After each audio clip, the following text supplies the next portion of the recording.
Ladies and gentlemen, welcome to the Co-Optional Podcast. Is it not a wonderful thing? It is. It is. I agree.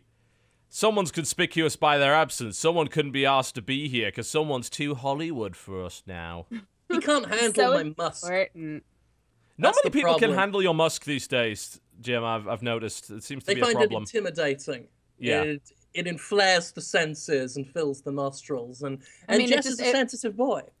It's true. It flashes us back to, you know, our instinctual nature, like evolution. We just get thrown back to previous versions of ourselves and go. I was going to say, past lives is a big problem whenever I come into contact with Jim Sterling. I'm suddenly an ancient Egyptian pharaoh, and I'm not really sure why. It reminds you of your inferiority, is what I'm saying. Indeed it does.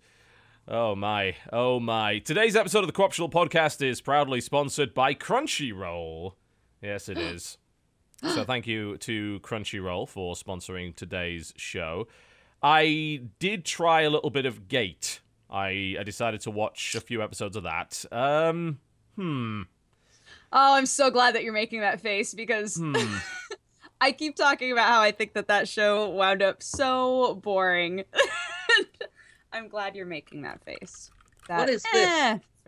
I'm terrible at pop culture. What is this game? Oh, there's nothing pop about this, but by all means, Dodger, go for it. It's about a gate that opens up in Japan. It's literally just like an ornate gate that just shows up. And sort of a medieval style military comes through to attack our world. And we drive them off because, you know, we have guns. And then everybody is sort of left wondering what to do about this gate because it's still there. And so we wind up going through the gate, and it's like a mashing of worlds military story, basically. Yeah. I do love ornate gates. So it's a nice looking gate. Like it's a very nice looking gate. They ruined it by putting a dome over it, but it's a nice looking gate nonetheless. I hate domes. You've unsold me. Yeah, I love gates. Hate domes. I'm just trying to figure out kind of where it's going, because the whole idea is these guys are absolutely no threat to the Japanese self-defense force because they have tanks and everything else, and they clearly demonstrate that within the first two episodes. I'm thinking, well, the only way this is gonna be good is if it actually turns into more of a exploration of the politics of our world versus theirs, and the idea that this new world has exploitable resources. And I'm kind of getting that vibe from the first few episodes, because there's a bit of the, hey, we are the Americans, we should go in with our army and take the resources. No, we are the Russians, and blah, blah, blah. And that seems like there's maybe some of that going on with that, but it's not a straight-up military thing because, well, it's complete mismatch. Like, even when it's like, here's a bunch of dragons, we have anti-aircraft guns, it doesn't matter. So it's like, all right then. But I'll have to give that a look. It sounds interesting. It might get going. It might get going. There's a couple of interesting characters in there that might shake things up a bit. There is a character with a scythe who is, I don't know how to describe her, but she runs around with a scythe and has magical powers and fucking murders everybody. So maybe that might make things more interesting. We'll see. You brought me back. There you go. Love and you can check that out. Hate domes. Love women with scythes. So this is already an emotional roller coaster for me. Yeah, absolutely. You can check that out at crunchyroll.com/TotalBiscuit for your free 30-day trial. All right. Well, our special guest today is, of course, the one and only master himself, the deity, the possible demigod, as some have described him. Jim fucking Sterling's son, welcome to the show. Hello, hello. Now, I don't claim to be a deity. I don't claim to be a god of any kind. I simply feel that if there is a god, then his or her words flow through me. So I'm not so arrogant as to say I'm God, merely that I speak for You're an apostle, perhaps any essentially. An apostle, a prophet, a green seer, however you want to phrase it. It's not for me to say that I'm a prophet. It's for everyone else to say at the end of the day. And that's one of the main messages I try and promote through my work. As you should, frankly. As you should. Oh, wow. Next week's guest is hanging around in the chat.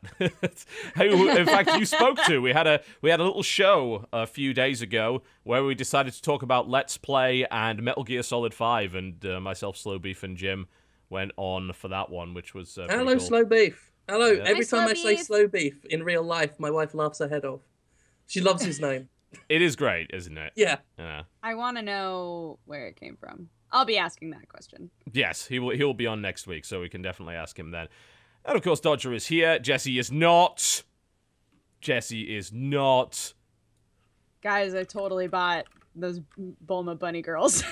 Oh, Excellent. no. I have Good a Bulma work. problem. Thank you, Jim. Jim was like, you know what? Just do it. Just do it. I was like, okay, I'm gonna do it. So I found out.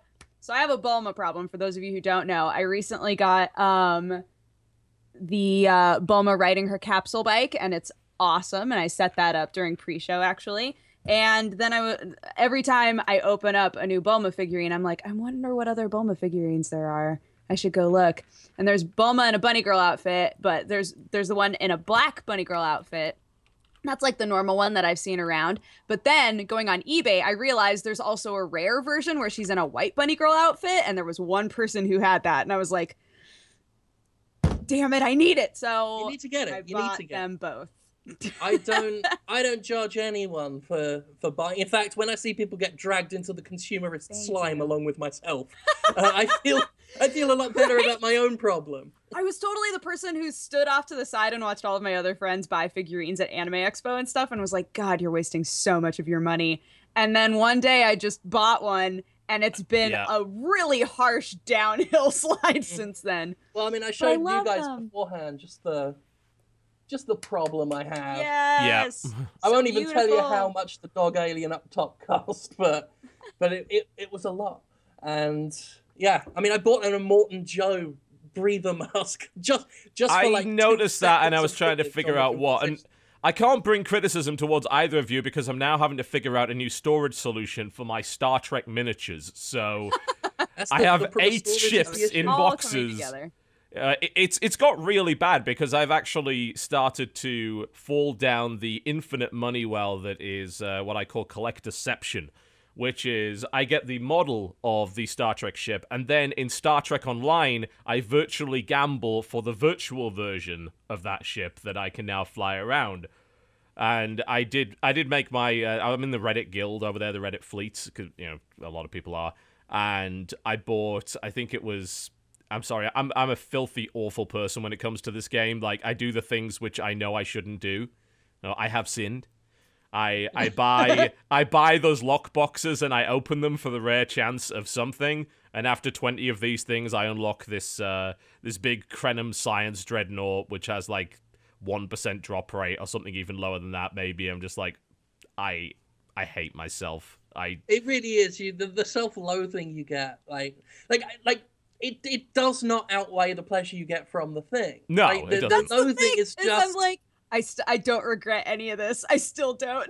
But every now and then you look at it and it just burns, and you do want to just like take a microphone in a crowd and just be all, I have sinned against you. I have pre-ordered a Pip-Boy edition. Yeah. I'm sorry. I let y'all down. Forgive me, Father, for I have sinned. It has been 30 days since my last pre-order. It is okay, For my me- son. Confess unto me. The way that it branches out for me is I usually wind up focusing on a specific franchise, but especially with anime figurines, it'll always turn out that figurine is part of a series that includes like tons of so like Oh my. Bulma on her capsule bike is part of a Real McCoy series, and that's an entire series of different anime characters on their vehicles. Right. And I was looking at all of those and I was like, God, they're all so good. I just I want had that all of issue them. with Namco's stuff. The what are they called? The figure arts and the monster arts. Because I love alien stuff, and they did a series of really well detailed, really well articulated xenomorphs. Yeah. And I got them, and then I'm like, that Predator looks good, get it. And then I'm like, you know what? That Cell and that Freesia looks awesome. Now, I've not watched Dragon Ball Z in 15 years, but they were really good figures. So Yeah. I had to get them. And then, and don't get me started on the Funko Pop thing. So they're not even very good figures, to be honest. But this fucker glows in the dark, right? What am I supposed to do? The fucker glows in the dark. Not a court in the land would convict me. I've started every time we drive out and we happen to pass a GameStop, we might kind of swing in because GameStop has started stocking these goddamn mystery figurine boxes. That's a bad rabbit hole. That is a bad rabbit hole. But I got myself a Rainer, and he's actually pretty good. Like, I mean, this is like $9, I think. That's a nice figurine. Like, there's good amount of detail in it. But then I bought one from a series of Game of Thrones ones, and I couldn't even fucking tell who he was. Like, I was trying to figure out, I mean, is that Hodor? Is that some, I don't actually know if it is or not. It's like, well, I'm not buying those again because they're terrible. Yeah. Like, I have a problem with the blind boxy ones because it's like, there's only ever one Starscream in a Transformers blind box. There's only ever one, and it's like, that's the only one I want. And it was the same with the Funko Do Horror ones, and it's like, just show me the Xenomorph, I'll buy the Xenomorph. I'll buy your Xenomorph, I'll buy your Starscream. I don't want to run the risk of getting Wheeljack or something, like some sort of idiot. Of course. So, yeah. Just disgraceful, it's a living nightmare. My life when I bought 10 random Dota 2 plushes, then I'm like, oh, fuck. This needs to stop immediately. Welcome to the Crunchyroll podcast. We do occasionally talk about video games. Let's start by talking about what we've been playing this week. Dodger, what have you been up to this week? Please tell me that you've played Pretty Girls Mahjong Battle Royale, whatever it is. I did! Oh my god. Last night, I tried so hard to beat that game before I went to sleep, but I got too sleepy. So there's only 5 girls in it. Okay, wait. Let me start from the beginning. So Pretty Girls Mahjong Solitaire is like the shitlord version of Mahjong that Americans know, where it's just a grid of a bunch of tiles and you have to match tiles with each other and then they disappear. Yeah, because you got the last one and you couldn't figure out how to play it because it was the actual and it was real Mahjong version. And I was like, maybe there'll be a tutorial. The tutorial was terrible in that game. Like, just awful. But yeah, Mahjong Solitaire is the sort of Mahjong that comes with PCs typically and things like that. Mm-hmm. So they made Pretty Girls Mahjong Solitaire. And the way that it works is there are 5 different girls. You start off with only 1 girl unlocked. It's set up in sort of a honey pop style where each Mahjong game is like going on a date, right? So of course it is. Yeah, of course. So the first dates that you go on are like this girl looking kind of unimpressed, and then as you do really well at the game, she like starts to smile at you. And each level is in a sequence of 3 games. So the first 2 games are her just like, oh, you're actually pretty all right. I'm kind of into this. And then the third one is the girl standing there with a bar above her. God.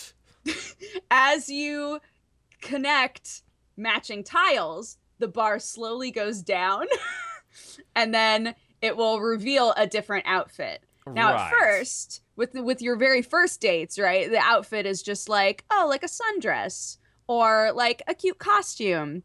And then the last one is always just basically nothing. It's just like the smallest bikini in the world. Just I have not heard of a bigger twist since Saw. Holy crap. Such a twist. I know. You mean the anime girl gets her nutties out? Yeah. Really? Yeah, I know. Who could have expected? Oh, indeed. If I could get laid playing Mahjong, I would have gotten laid exactly the same amount of times as I get laid currently. So I'm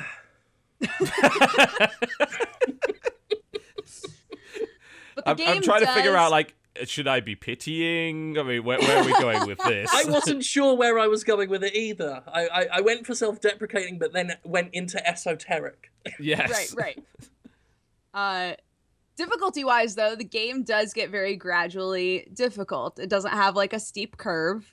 It has gotten to a point where it takes me a few tries to actually beat the level. So no curves, takes you a few tries and gets progressively harder.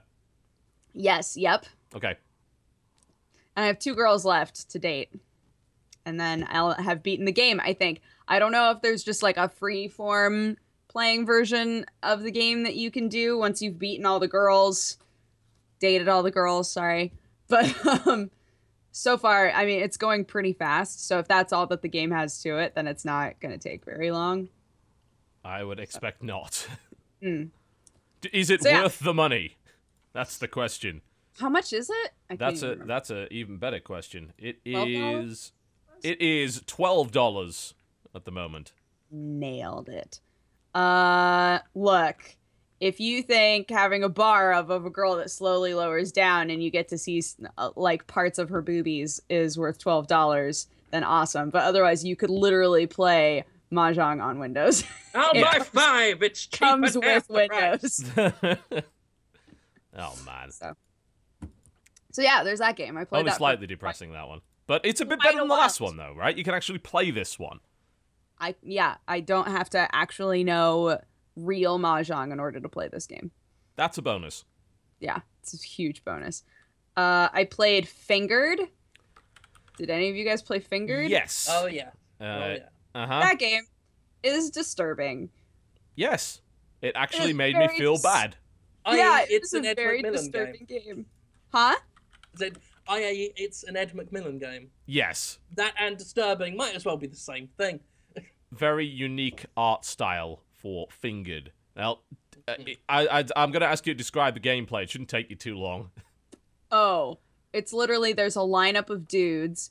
You have witnesses who come in, and there are keywords that tell you whether they are 100% positive about information they're giving you, or if it's sort of like wish-washy, like 50%, 60% possibility that it's correct. You have to build off of that and try to pick the right person out of a lineup. And what I didn't realize when I first started playing this game was once you've fingered the person, i.e. pointed at them and been like, it's you did it. No matter what, you electrocute them. You execute and them, it's yes. horrifying every single time. It really is, because he does a little art piece of them basically really upset, like crying and stuff, and I'm like, this is terrible. Oh god. Yeah. So I mean, for something that's so simple, something that is basically Guess Who, it's surprisingly effective at what it does. It's very simple, and a lot of people thought that maybe the clues that the game gives you are too vague, but I found it surprisingly well balanced, because I did get the right guy more often than not. So it's like they're deceptively vague, because it makes you really tense about getting the right guy, but you do often pick it up subtly and learn what the clues mean as you go on. And then, even though you're worried about getting the wrong guy, getting the right guy is no more pleasant because of the aforementioned. Exactly. You don't feel victorious ever, whether you got it or not. You're just like, just feel like a terrible person because I electrocuted this guy. I'm just killing man after man in the name of justice. Yep. Yeah. But I did. Oh shoot! It's on my computer at home. At the end, when you fail enough times, you can put in your name, and then it'll create like a rap sheet for you and show. Yes, I put mine in. Apparently, my crime is farting in an elevator, but you can put in pretty much any name you want. Yeah, I peed all over someplace, and then okay. And then my punishment was to serve 1,000 years in a porta potty. Oh, something real terrible. It has a couple of issues. Like one of the clues in particular is like he looked weird. That's all of them, all the time. Yeah, this is McMillan's art style. He looked weird or he looked ugly. It's like what am I supposed to do with that? Fingered?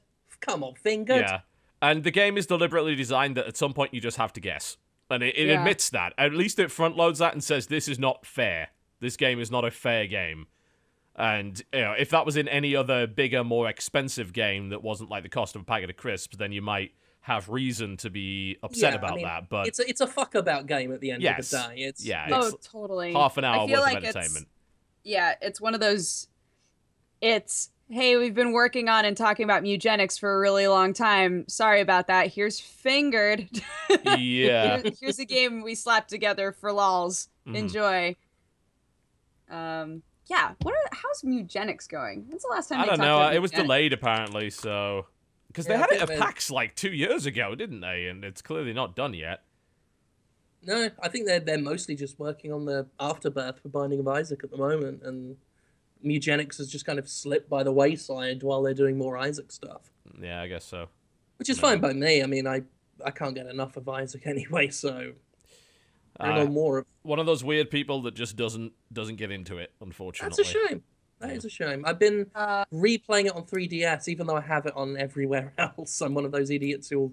But it would be so much more fun on the 3DS. Portable, yeah. Oh, I do that, absolutely. I'm pretty sure I own, like, 4 copies of many games. Like, here's the one on the iPad and on the phone. I definitely own 4 copies of XCOM. I've got it on the phone, on the iPad, like, on one of the consoles, and I on did PC that with as well. This War of Mine. When This War of Mine went on iPad, it was an easy buy for me, because it's the kind of game that works really, really well on a touchscreen. Yep, that's very, very true. So... I found a very recent article from August that says that Mugenics is going to go back into development after they're done with Super Meat Boy Forever. Oh yeah, I forgot about that one. Yeah, so it's on the back burner right now, which makes me sad. I want to breed messed up cats. What is the point of that game? I didn't play it. Did you get a chance to play like the preview version or whatever? No, I think, I mean, as far as I can tell, it's like a messed up genetics game. So it's like you trying to breed different cats together to see what sort of cats you can create and just make something horrifying and have it win the cat show. I think that's kind of the idea of the game. Right. Okay, then. That's what I love about McMillan.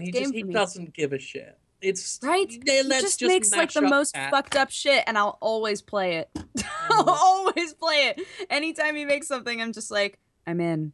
Let's do this. Let's do it. Oh my. Yeah, we'll see.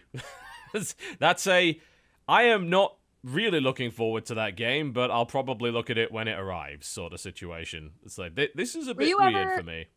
Were you ever super into Binding of Isaac? No, definitely not. I could play that game every day. I'm that one person. I person. got my wife into it because since it came out on 3DS, and she's like, you may hear her at some point during the recording just shouting "fuck" because she'll get near mom and gets trampled to death or something. But yeah, I've been getting back into it, which is bad for me because I broke out of it and then I got sucked back in. And it was so fun to play Rebirth after not playing Isaac for a long time and just be like, oh god, they've added so much and it looks so nice and I just it's great. Love that shit. Okay, but another game that I played is Shadowrun Hong Kong. Yes, that's standalone, right? That's not an expansion. Yes. It's not an expansion, it's not DLC, it's a standalone game. Mm-hmm. I have never played a Shadowrun game before. And I can say as a person who has never played a Shadowrun game before, they do not explain what you are supposed to do very well. I think there's an assumption there that you are playing this as a seasoned Shadowrun player. Like they give you sort of a tutorial, but it's a little bit flimsy. I could tell, and I know this wasn't just Twitch chat being Twitch chat. I could tell that the majority of chat was just like, oh my god, this game did not tell you enough about like the battle mechanics and how you need to be coming at this. Because there were just ways, and this was me playing XCOM too, though, like those sort of games with that view type and you just like coming up and hiding behind stuff and shooting and hiding behind stuff, like I'm not great at those. So that didn't help. But I did feel like I wasn't entirely sure of what to do, but the story is like super cool so far. I'm actually like really interested to see where it goes, and I think that the aesthetic of it, like the way that they did the colors and everything, lots of neon, y'all. Lots of neon. Very, very cyberpunk very future. Cyberpunk. Yeah. Yeah, definitely the strength of the first one, well, I say the first one, Shadowrun Returns, was not its battle mechanics, it was its storytelling, and then they did Dragons, whatever it is. Dragon's Teeth, maybe? I can't remember the name of it. Whatever the expansion was, which was basically better in every single way than Shadowrun Returns. Now, that was fantastic as well, but the storytelling's always been the big thing, and the great mix of fantasy and cyberpunk was very unique and worked really, really well. So when I get the time, I'll definitely play this one, no doubt, because a lot of people are saying, yep, it's better than all the others. Go for it. Yeah, I've been in one of JP's roleplay games. Mirror Shades is a Shadowrun game, and that's the one that we've been playing for a long time. And I can't tell. There are things about the world as well. I was thinking about this later. There are things about the world and like the different types of people you can be and things like that aren't explained at all either. And the only reason I know what they are is because I've been playing that other game. So I was wondering if that would be another thing that's sort of off-putting to somebody. If they know nothing about the world, just kind of hopping into Shadowrun Hong Kong, I think that it would feel a little daunting, like you're being thrown in the deep end. I think so. I think that's actually the case with all of the Shadowrun games. The main problem with Shadowrun is, of course, it's had a really checkered past when it came to video games, because, of course, I have no doubt everyone remembers the wonderful Shadowrun on Xbox 360 that was a first-person shooter, which had basically nothing to do with it. And it also experimented with the wonderful idea of PC and 360 cross-platform multiplayer.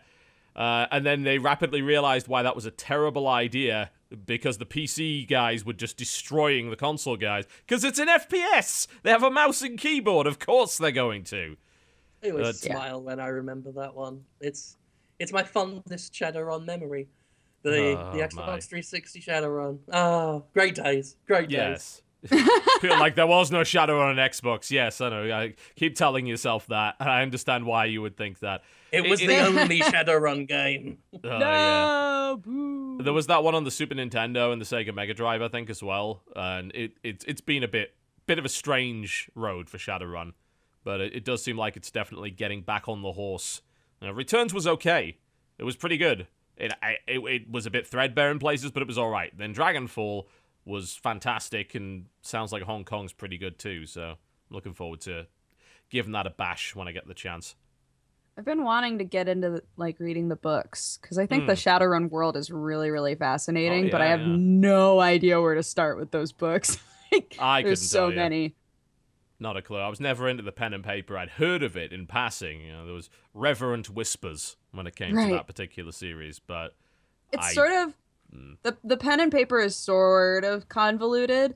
Like, we're playing 1E specifically because it gives a better picture of like what the 80s believed the future would be like, because like the more recent Shadowruns sort of pull from modern technology, whereas the 1E book is just like, oh, it's just trash and I love it. So, but the rules, I think, are much more convoluted than like Dungeons and Dragons is. Yeah, I could see why the retro aspect of it would be kind of fun, I think, rather than updating it to modern technology. That would be kind of great. Sorry, I've got nowhere else to go with that. So yeah, Shadowrun Hong Kong. Shadowrun. It's all right. Story is fantastic. It's much like Pillars of Eternity or any other game like that, where it's about the story. You do a lot of reading. The characters are fantastic, and it's really fun. But it's mostly reading. Feels like you're playing a book, basically. So. Fair enough. I'm trying to remember. Let's swap to somebody else, because I'm trying to remember what else I've played. All right, Mr. Jim Sterling, what have you been playing this week? What's been going on? Well, while Dodger's been playing a book, I've been playing a movie. I've been playing Until Dawn. Until Dawn, yes. Until Dawn, Supermassive's PS4 interactive horror movie. That's what it is. It's also bloody superb, as far as I'm concerned. It will not be to everyone's taste, but as someone who is a big horror fan anyway, especially sort of the real cheese sauce late 90s, early 2000s horror movies that Until Dawn emulates, I love it. Like, it's a kind of, if this were a movie, this is the kind of thing that Sarah Michelle Gellar would have starred in right after Buffy had finished. Like, they nail it so perfectly. Like, all of the tropes, the horny teenagers out in the middle of nowhere, the perfect kind of slasher guy that comes up, the perfect relationships between all the characters. They're all stereotypes. They're all unbearable, but in a way that makes sense. In a way, exactly. In a way that you're okay with it. Peter Stormare's in it and is just godly. Like, David Cage can have Willem Dafoe, but Peter Stormare overacting his heart out with terribly creepy, uncanny valley facial animations. First person just staring at you, being Peter Stormare, just being all this. I want you to tell me what you see when you look at these pictures and be honest. And then he's just his mouth just twitching all over the place because that's what they do in those games to show you that their animation's so awesome. So you've just got this twitching, spasming Peter Stormare shouting at you, and it's wonderful. The game itself, I basically said out Quantic Dream's Quantic Dream. Right. It's everything David Cage wished he'd have made. The story actually makes sense. It's as ridiculous as something like Fahrenheit or Heavy Rain, but given the nature of the films they're copying, it's good that it makes as little sense as it does. It makes sense that it makes so little sense. They pull a whole in from Dusk Till Dawn thing partway through that works just so well. And it's so confident in what it's doing. Like, it pours the cheese sauce on everything and doesn't care. It's so shameless. And I can respect that. It's why I like Waterworld as a movie.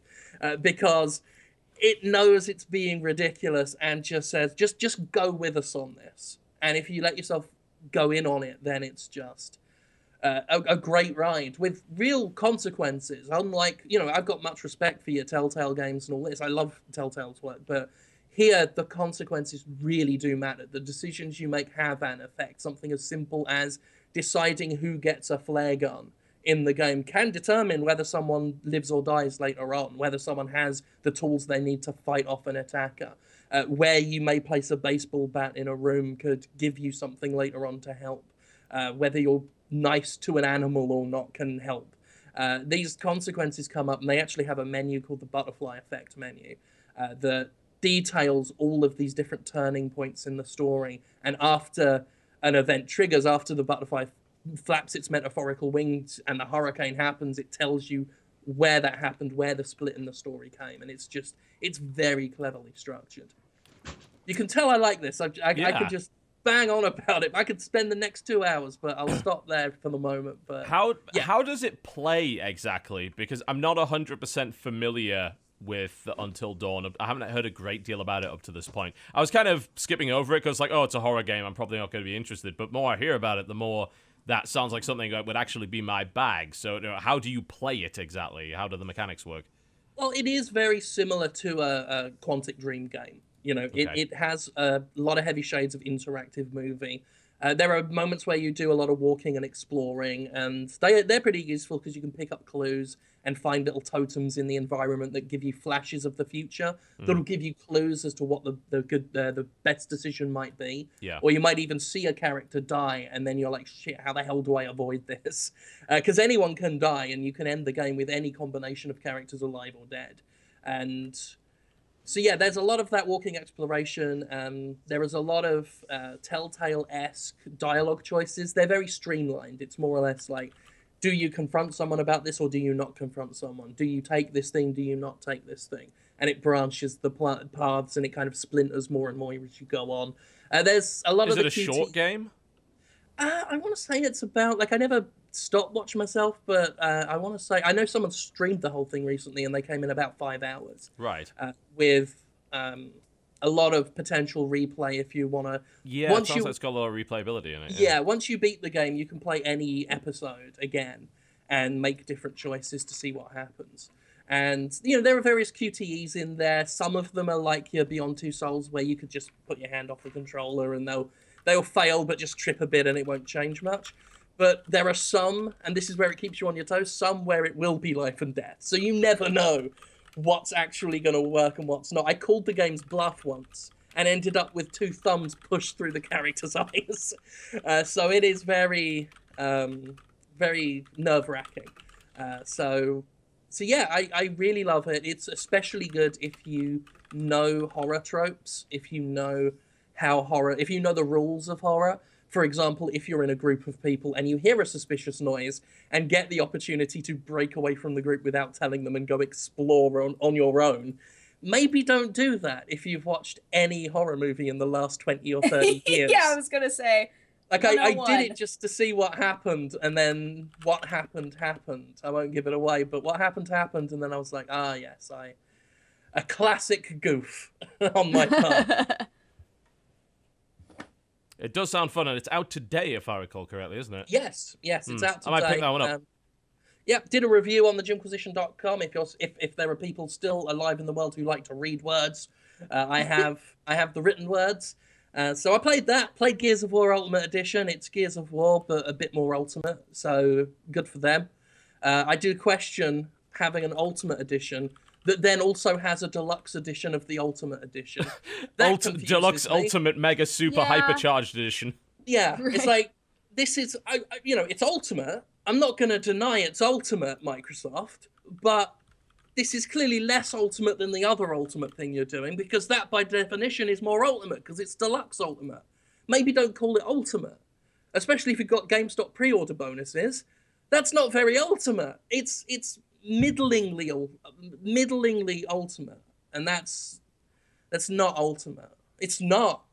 It's still a good game, though. It's okay, because they got to rehash the Mad World trailer again. They did. They did. I thought that was a nice touch. It was simpering, but it was a nice touch. But yeah, the multiplayer is still rolling around with shotguns, which I don't like. Not because I'm bad with the shotgun.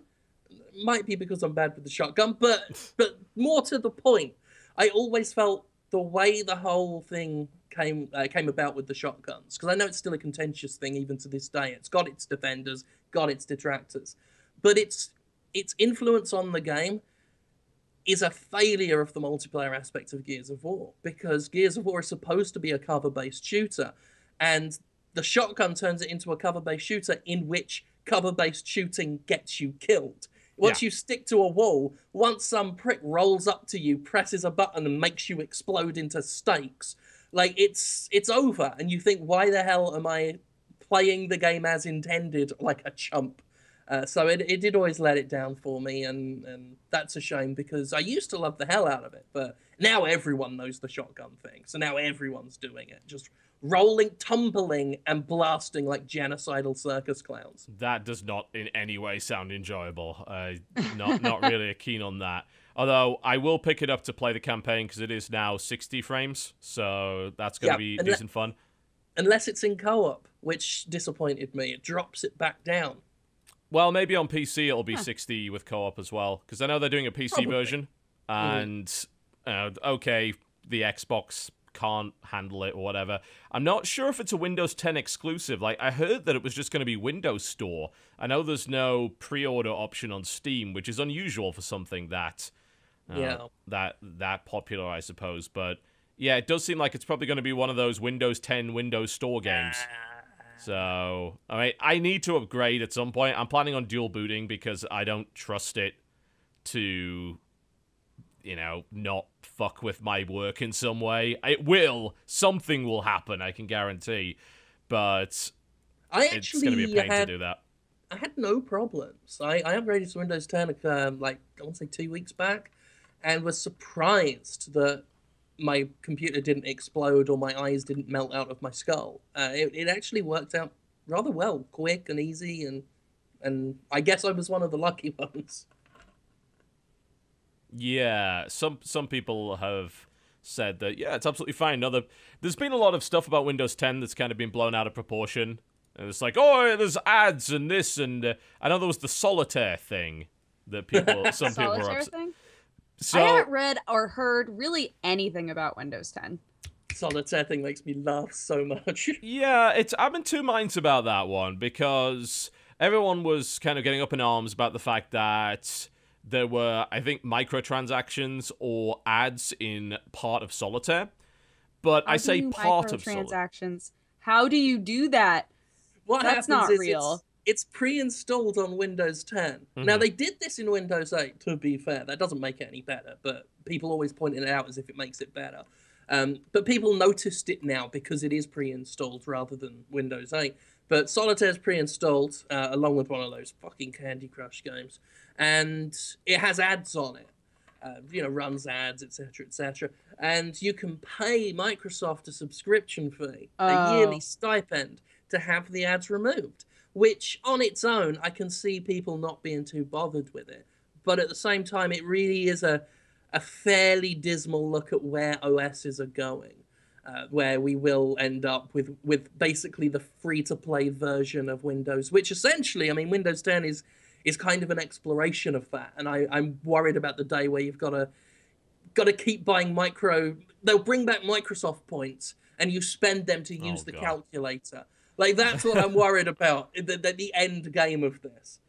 Yeah, what I heard about it, and bear in mind I have not upgraded to Windows 10 yet, so I'd have to look at it myself.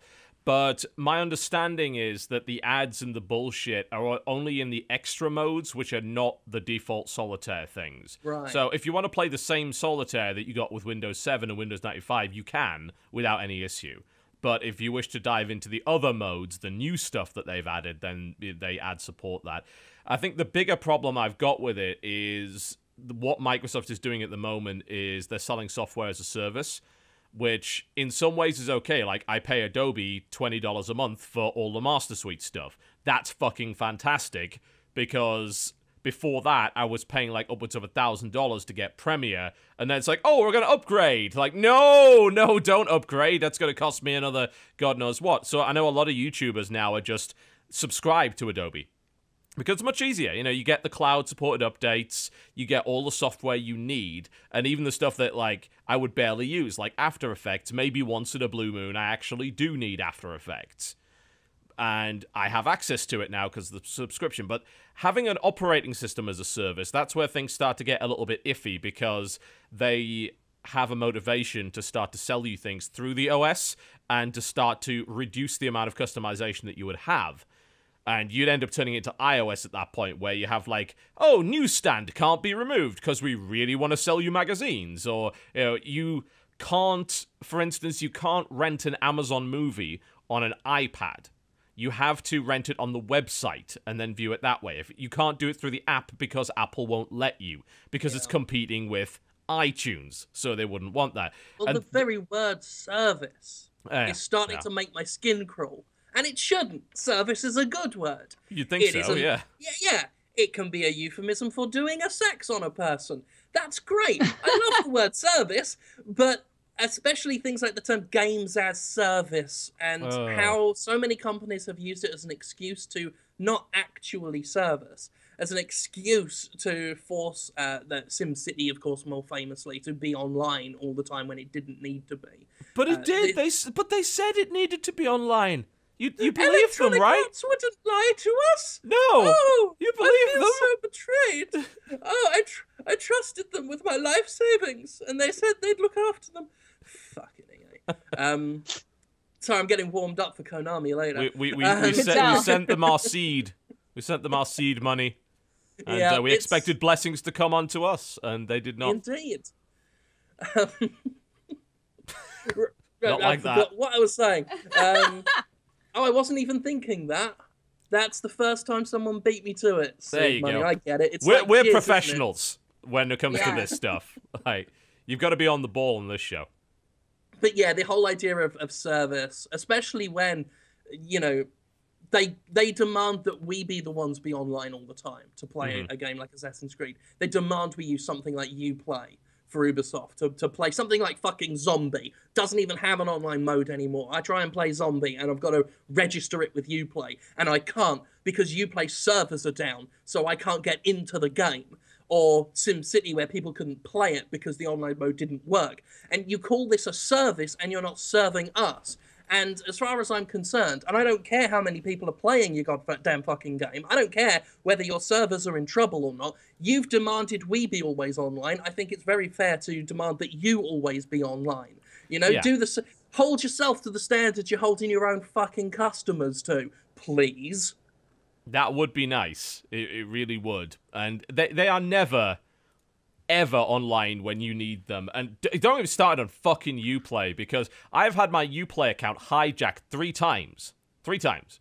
I barely ever use that damn thing. You want to know how many times my Steam account has been hijacked? You know, my super valuable Steam account? 0 in 10 fucking years. You know, Uplay, though, I log on every now and again, I found my avatar's been changed, and my name's in Russian, and someone's playing fucking Need for Speed. Well, not Need for Speed, because that's EA. Playing that other game that's rubbish, the racing game. The Crew, yes. They're playing The Crew. It's always the fucking Crew. What is it with Russian hackers and The Crew? I don't know.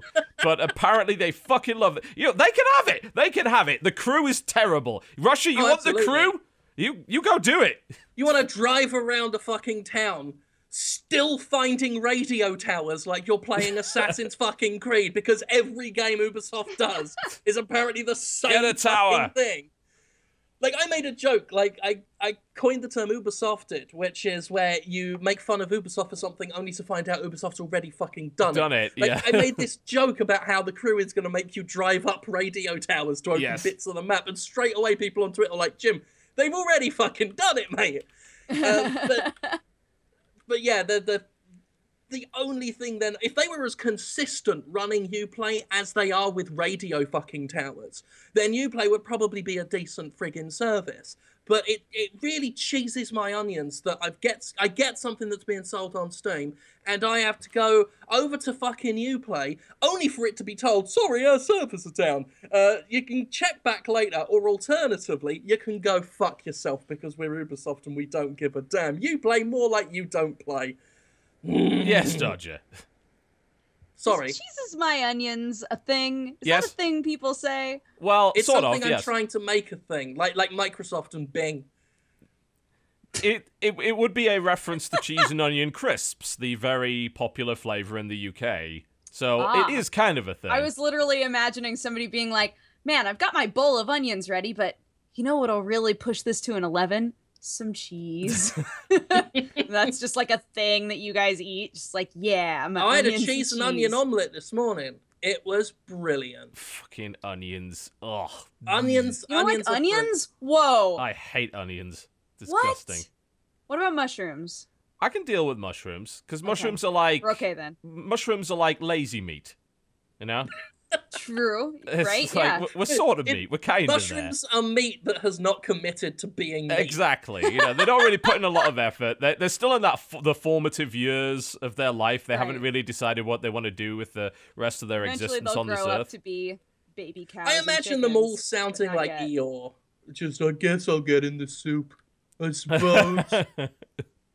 Oh, poor Eeyore mushrooms. But they're all right. They're all right. But onions, onions are the worst. Onions, garlic.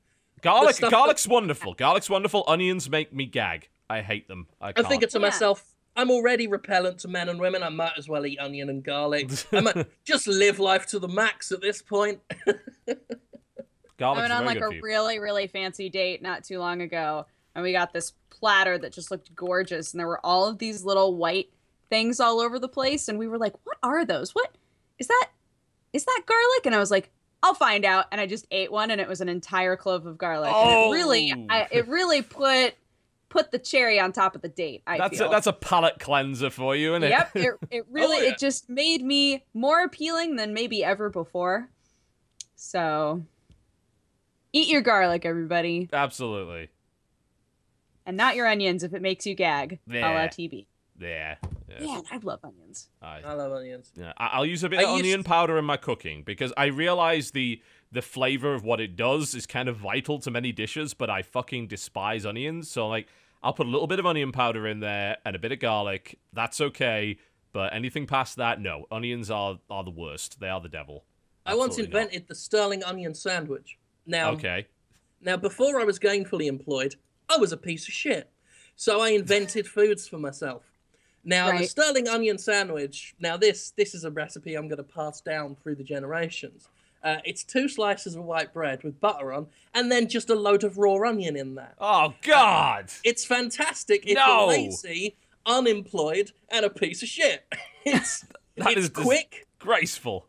You've already got no self-esteem. You've been living in your mum's house so long, secluded, that you get weird paranoid delusional fantasies that the water tank's going to fall through the ceiling and crush you to death, which happened to me for oddly a while. Specific. I went mad for a period of 2 years. Okay. And was eating onion sandwiches. I wonder if the two are related in some way. I'm not sure. probably... Onions are responsible for everything that ever happened to you that was bad in your life. It was around that time that I invented sterling bean pasta, which I still think is really good, but my wife says is disgusting. Well, I assume it's pasta with beans in it, right? It's just baked beans mixed up with some pasta. That's a student food, that is. I think it's brilliant, but she thinks it's disgusting. And then my last day of the flat, someone made me baked beans with a chocolate Swiss roll in the middle of it for a joke, and I ate it. Because of course I did.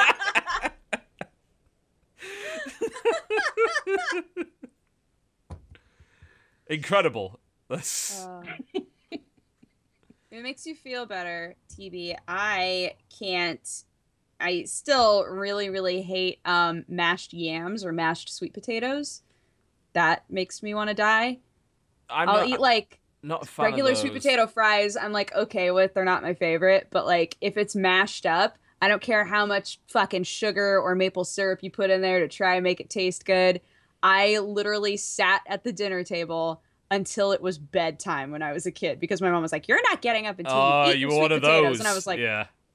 I just sat there because anytime I tried to eat them, I was like, like I couldn't. That was me with onions growing up, like, and it caused no end of problems with my dad. Like, I'm pretty sure it almost broke up the family at one point. And we'd argue because he would insist that something did not have onions in it, but I knew it. I knew they were there. I could see them. I could taste them. They were there, and he lied. It's like, no, that's just shredded potato. No, those are onions, Dad. Like, I'm not an idiot. Do you think I'm an idiot? Do you think that low of your firstborn? Is that the problem here? What kind of moron would it be that could not know there's onions in their food? So we would have a few arguments. Like trying to put a pill in like bacon for a dog. Like it's exactly what it is. He tried to hide onions in the food. Like, I know they're there. Sam's grandma makes chocolate cake all the time, and they're always like, "No, Sam, it's just chocolate cake." And he'll always just sniff it and be like, "There's fucking banana in that cake." It's like he hates banana so much, and they're always like, "No, Sam, there's not. It's just chocolate cake." And he's like, "I can smell it. It's in there. I know it's in there." I can tell you. My stepkid is like the fussiest eater. Like to the point where he'll eat one food until he gets sick of it, and then he'll eat no food. And we're like, "Are you supposed to just starve? Like, is that the rule now? Is that what happens?" You've discovered it. How old is he? He's 12 now. Oh, that's exactly the same age as my stepkid that does exactly the same damn thing. Yes, you so have. fucking fussy. And I decided once, right, I'm gonna get him to eat this deviled egg. That's a brave thing. I was like, it becomes a matter of pride at that point. Yeah. So I was like, have some of this. This is candy. And he fell for it. And I will never trust you again. Obviously an egg. He was a lot younger and impulsive. And of course, if you tell a kid there's candy, they're just going to go, "Oh." So I'm like, this is what I should do from now on. Just have this. This is called a deviled egg. But don't worry, it's not an egg.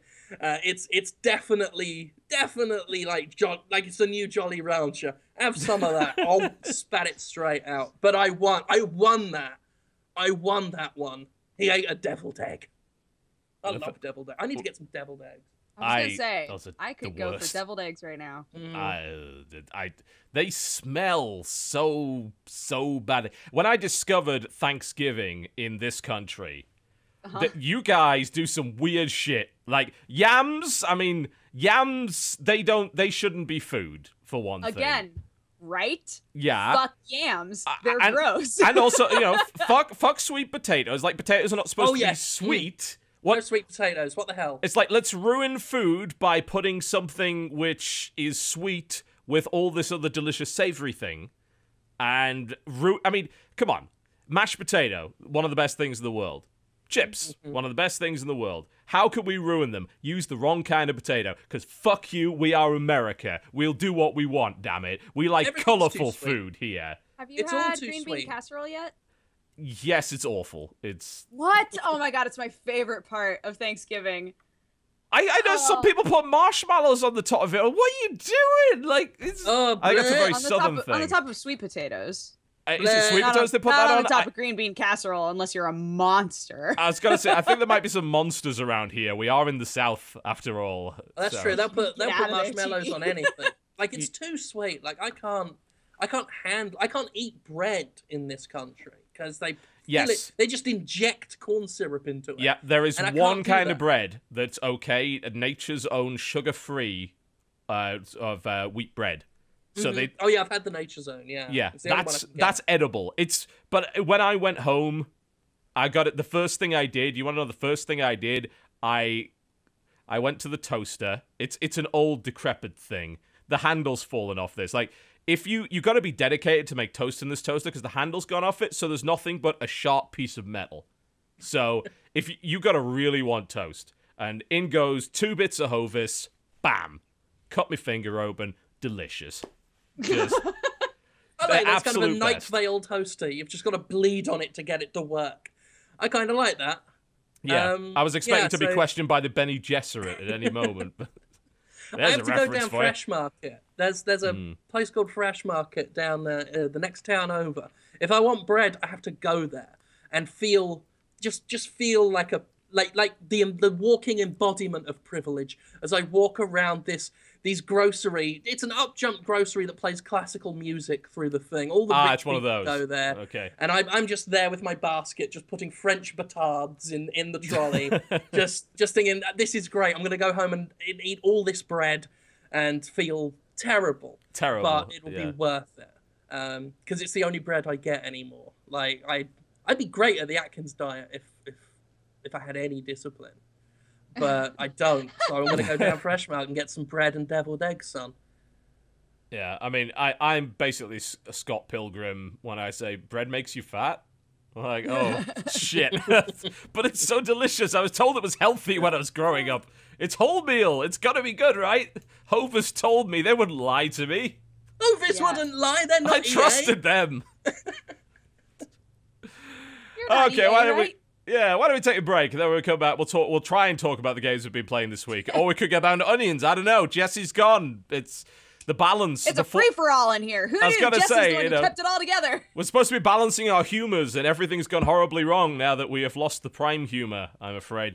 We'll be right back after the break. Please watch this ad from our sponsor, Crunchyroll.com/TotalBiscuit. We will be back after the break. Don't go anywhere.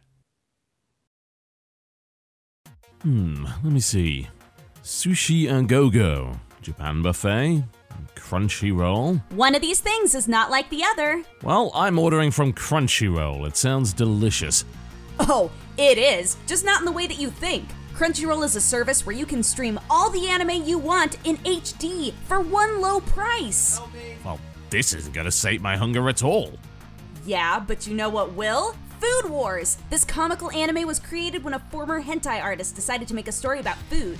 Food's so good, it makes the customers' clothes fly off. You're only succeeding in making me even hungrier. Hungry for high-quality anime, no doubt? How about Gintama, a long-running series that makes fun of pop culture and anime in general? It's about a bunch of samurai dealing with an alien invasion.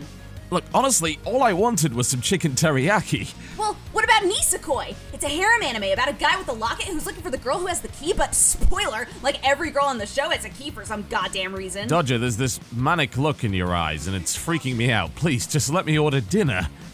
Dinner? Who needs food when you can have an all-you-can-eat buffet of anime? Crunchyroll is a destination for the most authentic anime experience you can find outside of Japan. They offer the largest, most diverse collection of anime series straight from the source. You can sign up and try out Crunchyroll Premium for 30 days free at crunchyroll.com/TotalBiscuit. If I sign up, will you stop blocking the door and, I don't know, let me find a sandwich or something? Oh, TB, you're so tsundere. What is that?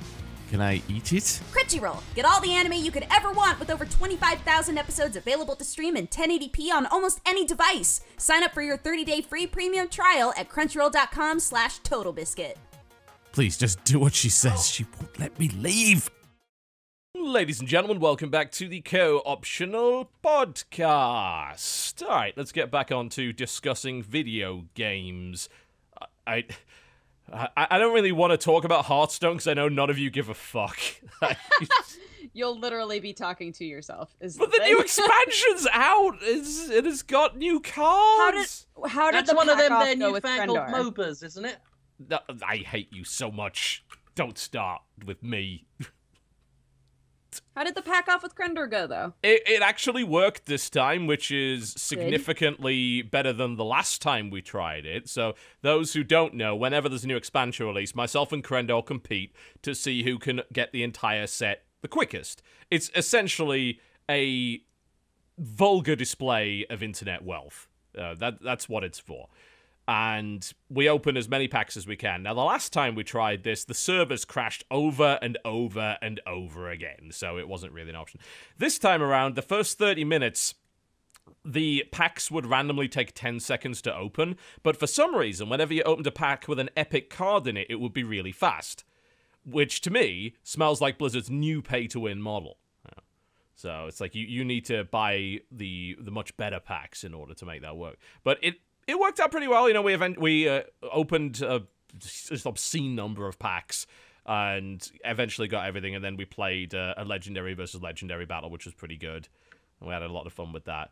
But Hearthstone is a game that gets stale quite easily if you... Weirdly enough, if you have too many options, it gets stale, because it's a collectible card game. And the whole point of a collectible card game is to collect, and that's what keeps a lot of people playing. They earn the gold, they get into the pack, they get the excitement of opening that pack. They maybe get a bit more dust, which they can use to craft a new card, or maybe they get a new epic card or whatever to put in their deck, and then they get to explore that way. And it's a playstyle that kind of evolves over time based on the cards you get. But some of us that kind of do this now for more, just for the sake of business, more so than anything else, will get all of the cards, and that collection aspect ceases to be a factor.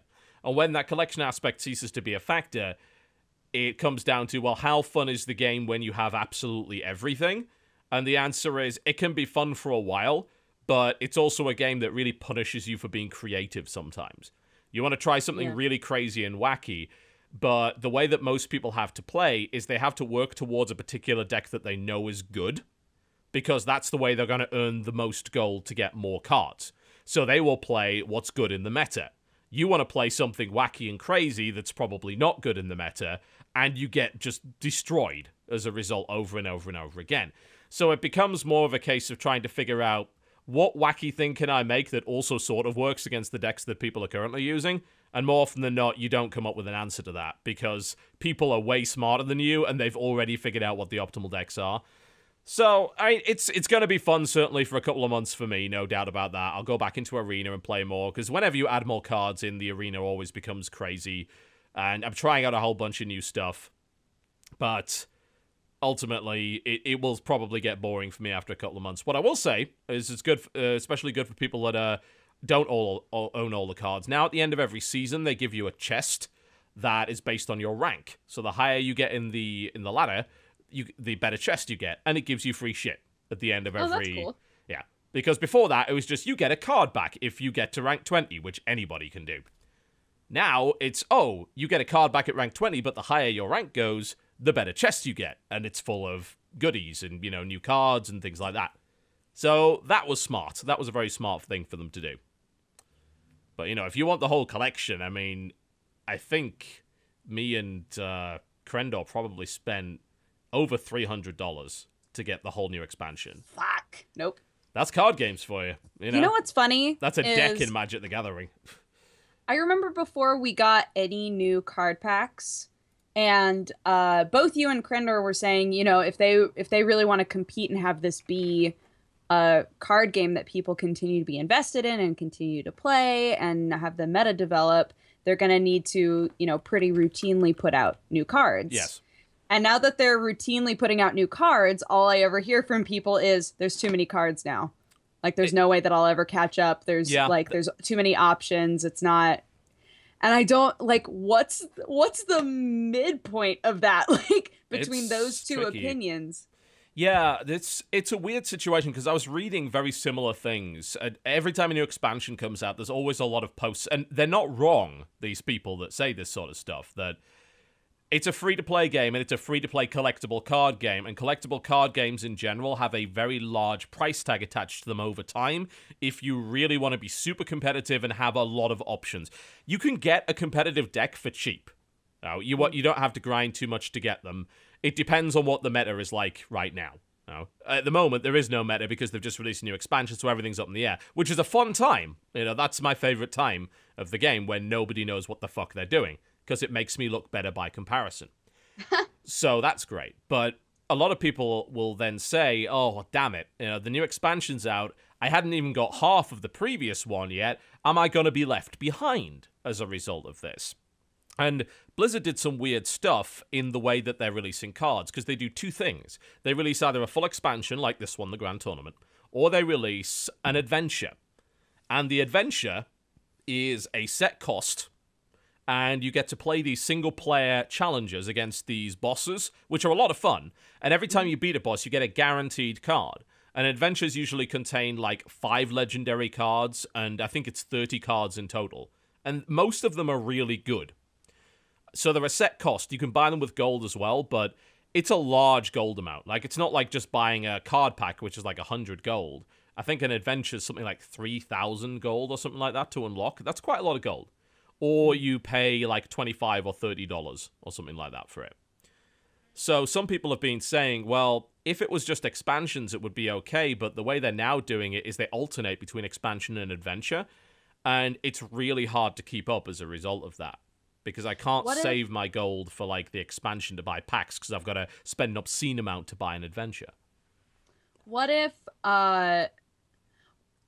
they did almost like, over this next month or so, there's an event, and every couple of days they released, like, a couple of cards? Although I guess that wouldn't necessarily work, because there's always a theme, right? Like with Grand Tournament, it's all about your hero power, right? Yes. And so like you want them to have enough cards that they can utilize that and learn how to use it and have the cards for it. Mm-hmm. I don't know what would work for that. It's difficult because, yeah, you can get every card in the game and not pay a penny, but it's going to take you a fuck ton of time to do it. And the issue for some people is that they have less ladder success because they don't have the cards they need to get that ladder success.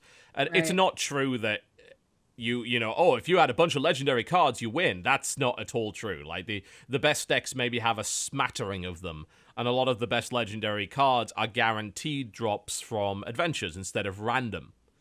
So you get those. Like, you get something like Kel'Thuz's Ad, which is incredible, or Loetheb, which is really, really good, and Nefarian, that you can get all of that stuff from adventures instead of just having to go through the random process of opening packs and hoping you get what you want.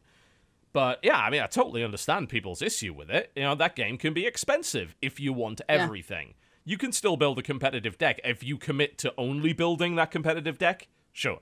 Yeah, you can get that pretty easily and not have to pay a penny. But ultimately, it's a collectible card game, and I remember Scrolls doing the exact opposite of this and really falling flat on its face as a result, where they wouldn't let you buy card packs. You had to play the game in order to get the cards.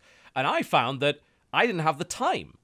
So I couldn't compete because I didn't have a good deck in that game. And the only way to get a good deck was to play. But if you lost, which I did because I didn't have the right cards, you get much, much less gold. And the games could last like 50 fucking minutes.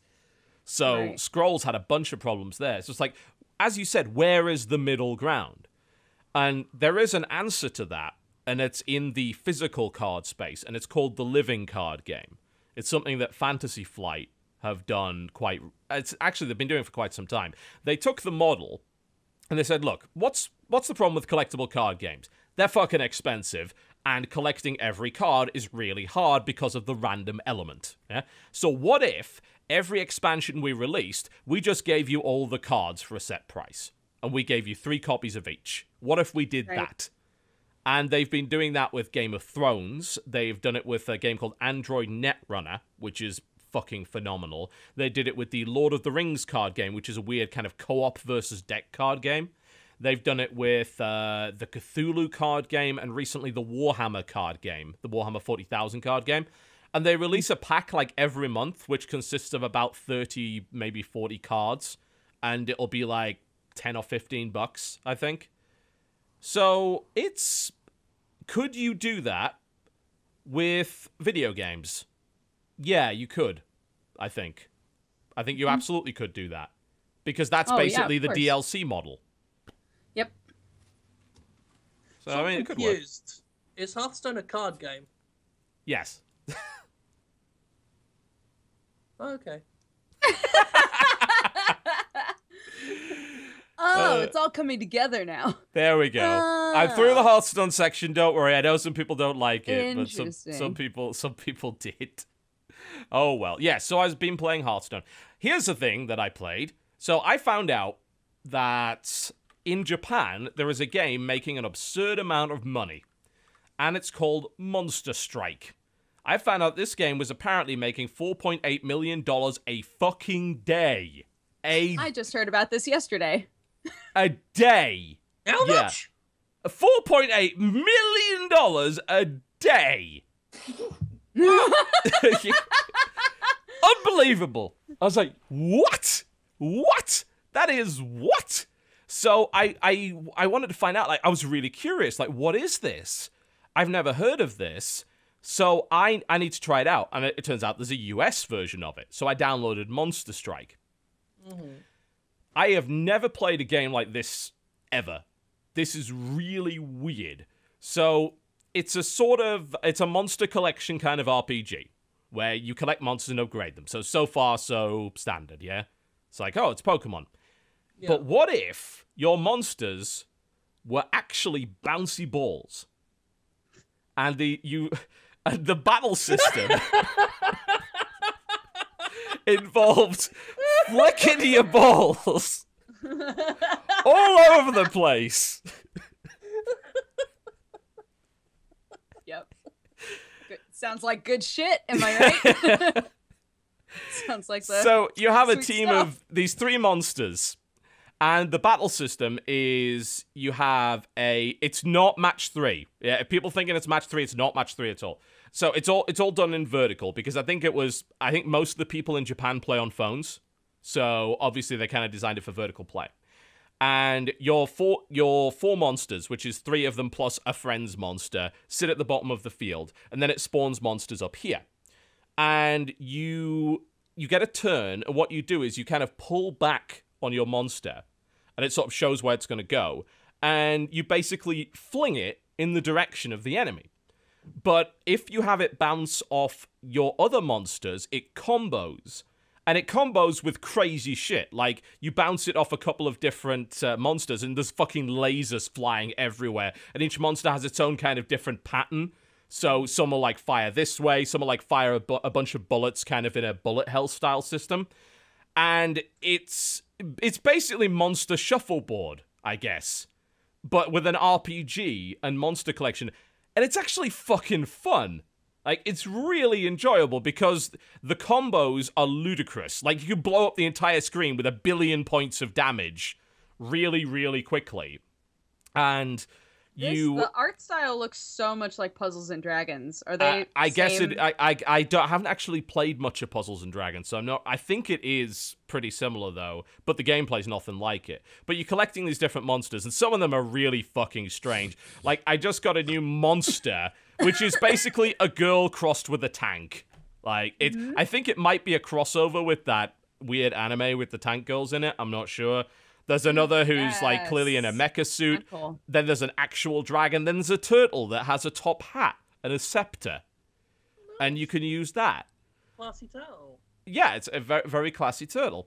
It's literally downloading it right now. I'm stuck on your initial question, because all I'm imagining is, like, Malcolm Gladwell or someone at a TED Talk just gets onto the stage, just like, thank you all so much for being here. And today we're talking about a very important question.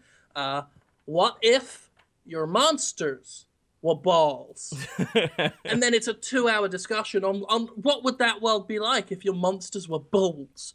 And what kind of philosophical questions are there? What ethical questions? What moral questions are there if indeed your monsters were balls? Oh, the whole time, can there be a PowerPoint that just shows really inspiring pictures of the beach? Oh, absolutely, yeah. With like the slow zoom in, where you're Bits of like, this is really affecting me.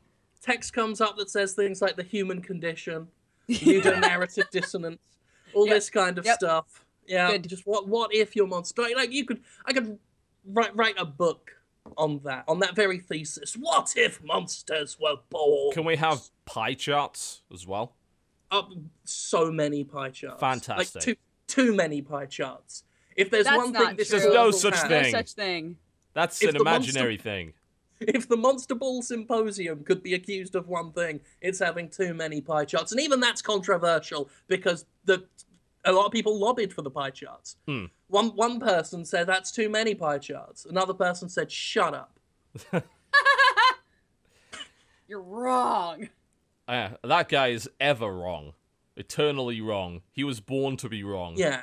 Fuck off, pie charts, Steve. That was his role in life. And let's be honest, pie charts are also in the shape of balls as well. So, it's thematic. It was thematic, yes. Thematic consistency, And what if those pie charts were bouncy and monsters? What if the pie chart... honestly, considering what I've seen, a pie chart being a super rare monster in this game is actually incredibly likely. So, yeah, I wouldn't be surprised at all. So it's a mobile game? Yeah. So it's I'm playing it on iPad. You can get it on phone as well. I have to look into it. Monster there you go. Strike. She's downloaded it. There you go. Yep. Go flick some balls. Give it a shot. I'm trying to figure out whether or not the free-to-play model is evil, and so far my conclusion is it doesn't seem to be. But then again, maybe it's one of those games where, like, the first 20 hours you play, it's like, this is really fair, and then suddenly it's like, no, it isn't.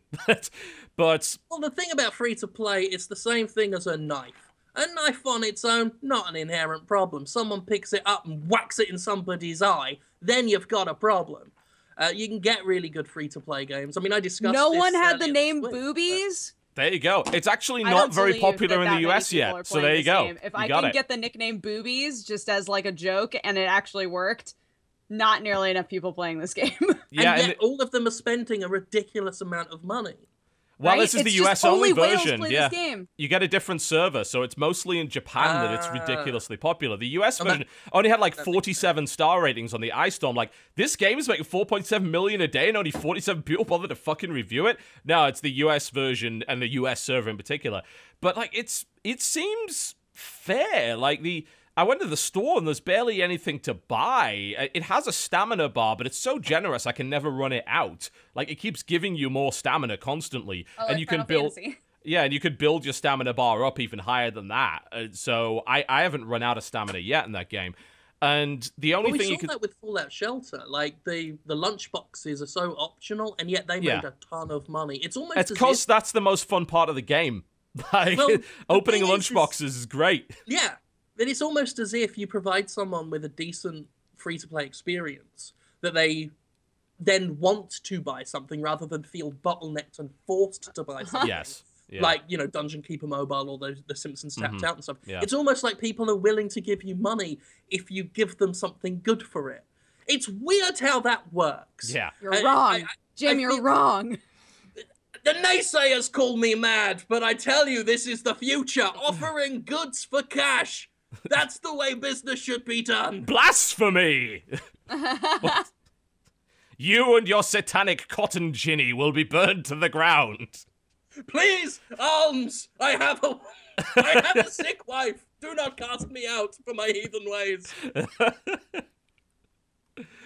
Oh, man. I don't know. It's kind of fun so far. I don't know where I'm going with it. It also, I think the reason it's really popular in Japan, because Japan fucking loves to do the whole, we're playing in co-op with a mobile device thing. Monster Hunter being a prime example of that. This game has 4-player co-op that works over kind of a local, I assume it sort of sets up an ad hoc Wi-Fi to do it. And you can play with your friends, and you can go on co-op quests and things like that, and share the loot. It's kind of cool from what I can tell. Like, it's really easy right now, which makes me think they're about to fuck me over at some point in the future. I'm destroying things, but it seems like there's a huge variety of monsters. They've got this fun, hey, when you earn orbs in the game, you can cash them in for it's like a little capsule toy machine that pops out an egg with a new monster in it and things like that, so it always keeps you doing that, and the basic core gameplay loop is just so much fun to do. It's like, how can I bounce my balls around so much that they will hit other balls and there will be a reaction that's really fun? That's what happens. And on today's lecture, How can I bounce my balls around? A Open good your question. textbooks, page 310. Indeed. Oh my, Balls. yeah. That will always be funny and never not be. I want it to cross over with fingered. Oh no. Oh dear. What if your monster balls got fingered? Sorry, What if- I Asking ambushed the real myself with questions that here one. on the Co-optional Podcast. Indeed. The ones that matter, damn it. Diving in depth into the things that matter. Fact. Yeah. Fact. Yep, so that's Monster Strike. You can download it for free. Everybody's really upset with me for not mentioning that I played Chrono Trigger for 27 hours on a live stream. Yeah, that is a thing you did, didn't you? We all did that for the 20th anniversary of its release in the US. Uh-huh. We played through Chrono Trigger. The average playtime for that game is about 24 hours. We had a few setbacks, so it wound up being a 27-hour playtime. And it was awesome because Gerard had never played it before, and neither had Davis from the Warp Zone. Neither of them knew anything about Chrono Trigger. Okay. So it was pretty great because Jesse and I both love that game. It is a classic, no doubt. It's fantastic. We got the true ending. And it was super, super fun. Although I did fall asleep. Everybody fell asleep except Jesse. Jesse held out. He was able to stay awake for the whole thing. I fell asleep for like probably 3 or 4 hours total. in random spatterings of... Yeah, you had over... I know I saw 15,000 concurrent at one point watching that. So yeah, we had it's pretty good. 15,000 for most of it, which was kind of nuts. So that was awesome. Thank you to People everybody couldn't be who asked to play Chrono Trigger, so they'd rather watch came someone and else do watched it. it. It's easier. It's a good game, and it's available on like every platform ever. You can play that on your fucking watch at this point. You know, it's, it's a good one. It was ahead of its time, certainly. Oh, Also yeah. today, too. There's something about that art style. It's something about that Super Nintendo art style that is timeless, that is still very, very playable at this point. There's a reason so many indie games try and emulate it. Like, it's hard to mess up. Like, you know you've screwed up somewhere in the art department if you make that style look bad. It's a bit like cel shading in that regard, although that's easier to mess up. I was going to say, Guys of the Wolf? That's an example. You Jesus. can mess it up if you're really bad, but it's one of those things that it works so well, and the games hold up today. And Chrono Trigger is possibly the prime example of that. Yeah, I mean, that game holds up better than some of the older Final Fantasies, honestly. There's so much innovation there, and there's a lot of creativity and storytelling, great characters, awesome battle system. It's great. I mean, it's still great. It will probably always be great. Play Chrono Trigger. Yeah. Play Chrono Trigger. It's fantastic. And like we said, you can play it on basically anything, so you have literally no excuse. You can walk out of your house, fall over, and like just stumble into some Chrono Trigger happening on something. So it's fine. Oh, there it is. Yeah, like, where did I put my Chrono Trigger? Oh, there's 10 of them over there. It's fine. I'll just pick one off the tray. I picked it up on DS a while ago for about $3. It was DS just like, version is good. Go for it. Yeah, it works fine. You can get it on the eShop, but they have it on the Wii eShop rather than the Wii U eShop. Interesting. I don't like that. Like, they need a unified eShop. They really do. Nintendo, they're getting better at online, but oh god.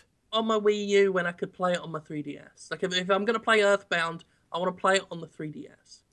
You know, I'm the guy who, as I said earlier, I re-bought The Binding of Isaac just to have it on my 3DS. Yeah, like, there is so much stuff I would rebuy if the eShop was unified. But Nintendo's gonna Nintendo. They'll do their own thing. Yeah. You know. Plus, considering they're bringing out something new in the next couple of years, do you really want to buy things right now on the eShop? They might not even have an eShop on the next thing. Yeah, you just don't know. Out of all of the consoles, that's the one where the idea of a lasting purchase really is a lot more questionable than other places. Yeah, certainly. The lifespan of the Wii U is looking thin at the moment. You just don't know what they're going to do, which in some ways is great. I love how unpredictable Nintendo is. But at some points it is frustrating because like I don't know if I'm just throwing money down the drain with these guys. I don't know what they're gonna do. I mean, this is the company that's getting you to buy God knows how many little plastic things. So I'm going to suggest that you are throwing money down the toilet, and you know it. You know, it's upfront abuse of your wallet. At least they're not trying to hide it. Yeah. That was one of my. I've been saying that in the industry for years. It's like if you're gonna fuck me about, at least tell me up front. Don't treat me like an idiot. Don't be Ubisoft and tell me that you care about the PC market, because I'm just gonna feel insulted as well as screwed over. The rumors, I believe, for the NX or whatever it is they're doing is that it won't actually have an optical disc drive. That it might be cartridge based. Cartridges. Yeah. That's how their handhelds have been since the beginning of time. It is true. Kind of amazing.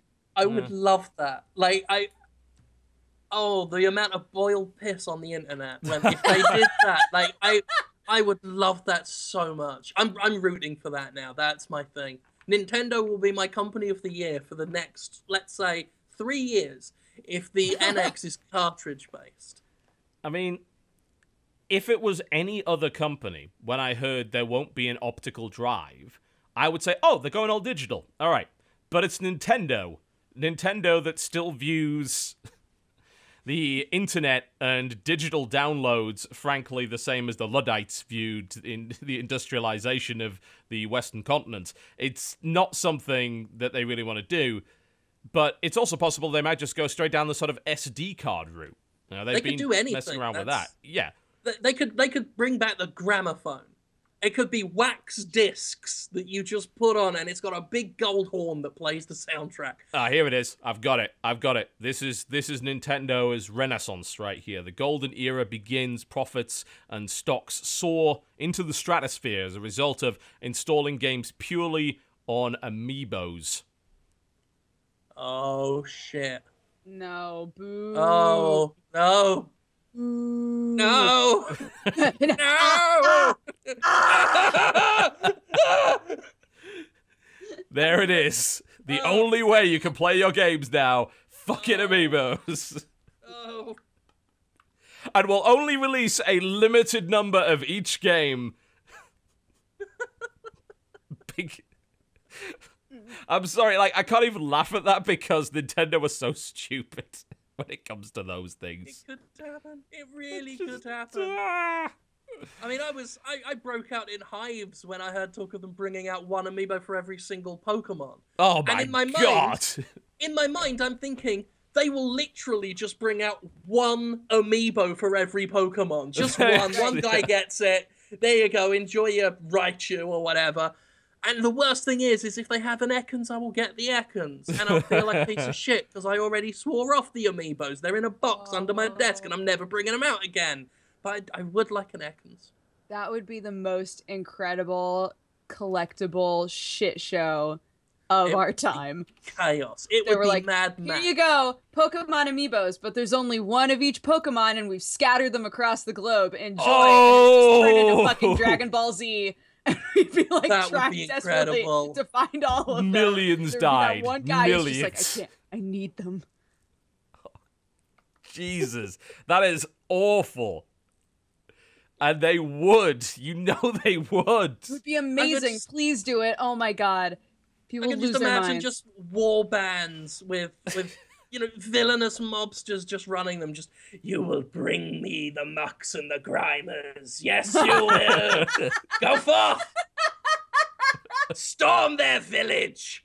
Deliver unto me thine Pikachu. It would be wonderful. The tribes would become sort of themed around the deification of the amiibos that they had gathered. So yes. You've got the sort of Captain Planet-style industrialized villains. They're the Coughing Clan.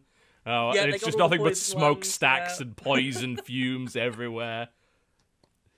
You have a small troupe, I suppose, of traveling minstrels with their wonderful little fluffy Pokemon and their Jigglypuffs and their whatever that stupid pink singing one is. Yeah.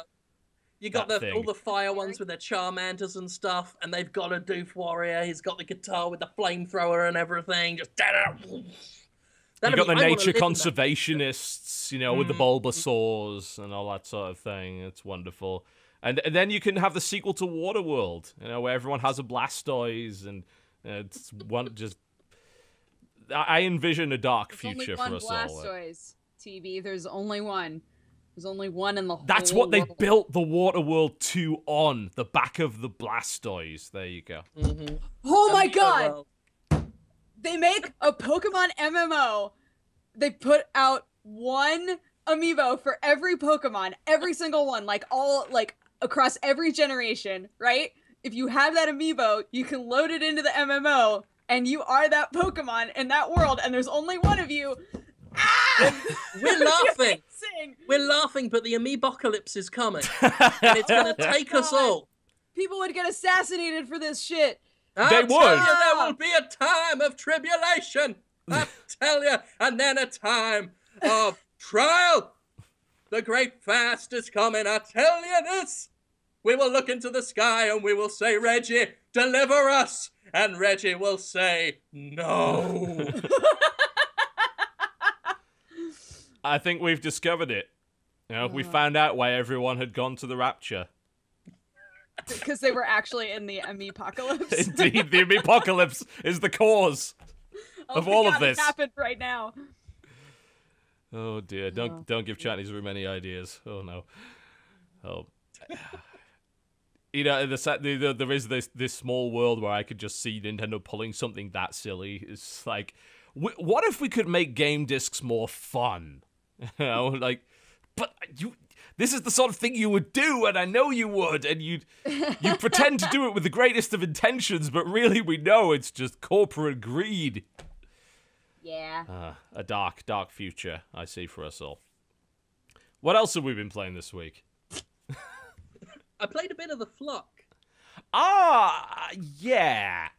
Please tell me about this. I haven't dived into it yet, but I was very curious because The Flock has one particular interesting mechanic. I was very curious about this game as well. Well, it's funny because I thought you'd played it. Because, yeah, it's kind of the reaction that people who have played it should be having. Because it really is this kind of, This is the game, just to make sure that I'm thinking of the right one, this is the game where there's a finite number of times that it can be played, right? Yeah, they've got like the population of the game's world is over 2 million, and it's all populated by these monsters called the Flock. And they're like these wiry vampire stone gargoyle-y type things that act a bit like the angels from Blink. You know, you're supposed to behave like that. One of you gets to find a lamp, and you grab it, and you turn into a little dude for some reason. I don't know. You're a little dude. They haven't put any world building in.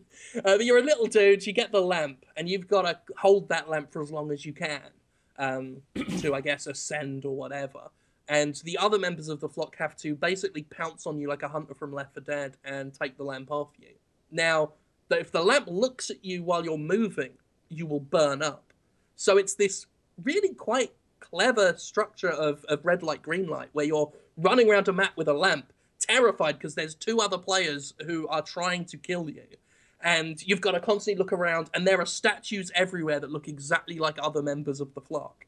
So it's like you don't know who's a player and who's not. And you're constantly looking around, and you'll see one dart in the corner of your eye and turn around, and they'll freeze. And then you'll get hit from behind by the one who was looking at you the whole time. So it's very clever structurally. The population thing, I have no idea how that's going to pan out. It's, you know, they started with over 2 million. That is a lot. It was like 200 million. Like, it was an insane number. Yeah, something. You're probably more correct. Like, it's up there in the millions, and to the point where we may never see the end of it. What the fuck is with that guy? I'm sorry, I'm just looking at the picture of the guy with the lamp. What's with his eyes? What the hell? Did you do this? Is this you? I added. I gave him a little weird trolley expression because the game keeps crashing, which is the other big problem. Okay. Yeah, I was going to say that was on purpose, was it? Yeah, the actual guy has no facial features. It's right, just a little round egg head with a lamp and a little Mac and Me body. I don't know why, but I don't know why they want to be him. I'd much rather be... The Flock looked pretty cool. Little Mac and Me Egghead dude doesn't, but that's the goal of the game, is to be Egghead Mac and Me man. But anyway, it's so rough, and that's my real problem with it. I want to love that game so much, because structurally, premise-wise, it's so good. Some people would disagree. Some people don't know what I see in it, so maybe I'm just a weird outlier here. But I got really tense playing it, and it felt like a real multiplayer horror is so hard to do, and that felt like they nailed it. but it feels like it's an early access game, and an early access game that I wouldn't be happy with even if it was in early access. Yeah. It's that rough around the edges, and I really hope they fix it. But you know, it took me an hour to try and get it into a workable state when I first got it for recording, and even then, like it pretends that it can't run at any resolution. It's like, sorry, we can't do 1440 resolution. We're switching to 1080. Sorry, we can't do any resolution. We're crashing now. Bye. And it's, I don't get it. I don't get what half the problems are. But it does feel really, really rough. But I'm keeping my fingers crossed. I wish they'd... It's one of those games where I almost wish they'd put it in early access, and I don't say that often. But just to give people the right idea, because it's getting hammered in reviews, and and that's the main problem, because a lot of people are obviously upset with this idea that the game is planned to be obsolete. Yeah. Right. And I feel like if you're going to do something that dramatic, something basically the kind of game Hideo Kojima's talked about doing for years, if you're going to be that gutsy, if you're going to go there with something that I guess like just testy with the audience, your game has to be on point. You have to make a superb game to make up for that, and it feels like they've not done that, and that's where they've shot themselves in the foot, because they can't even fall back on the idea that, well, the game is fantastic, because the game is just, it's rough as hell, and I feel that's the biggest letdown. I reckon people would have been a lot more forgiving had the game itself been just beautifully constructed and stellar. But yeah, if you're gonna go ambitious, you've got to be good. Innovation is not enough. I've said that many times. That's very true. You see people trying it, and if they botch it, then that's it. Yeah. The price tag, the planned obsolescence thing is interesting to me, because a lot of people turn their nose up at it immediately. It's like, why on earth would I ever buy a game that I won't be able to play past a certain point? I'm like, well, have you ever bought anything from EA? Yeah. Because this already exists. It's just, this is the only game that's been honest about it, that said, this game is going to end at some point. There are a ton of multiplayer games that are effectively dead for all intents and purposes, or are actually dead because the servers got killed. You know? Hell, if you buy a cell phone, like, you're already buying into the planned obsolescence world. Like, it's... And I'm not saying that's, you know, that doesn't make it better. No. But again, I think you said it yourself before the game came out. At least they are being upfront about it. At least you know this has a cut-off point. You are essentially... Yes. Yeah, sorry. No, please. I talk too much. No, all I was going to say is, for me, I try to think of it kind of like going to the movies.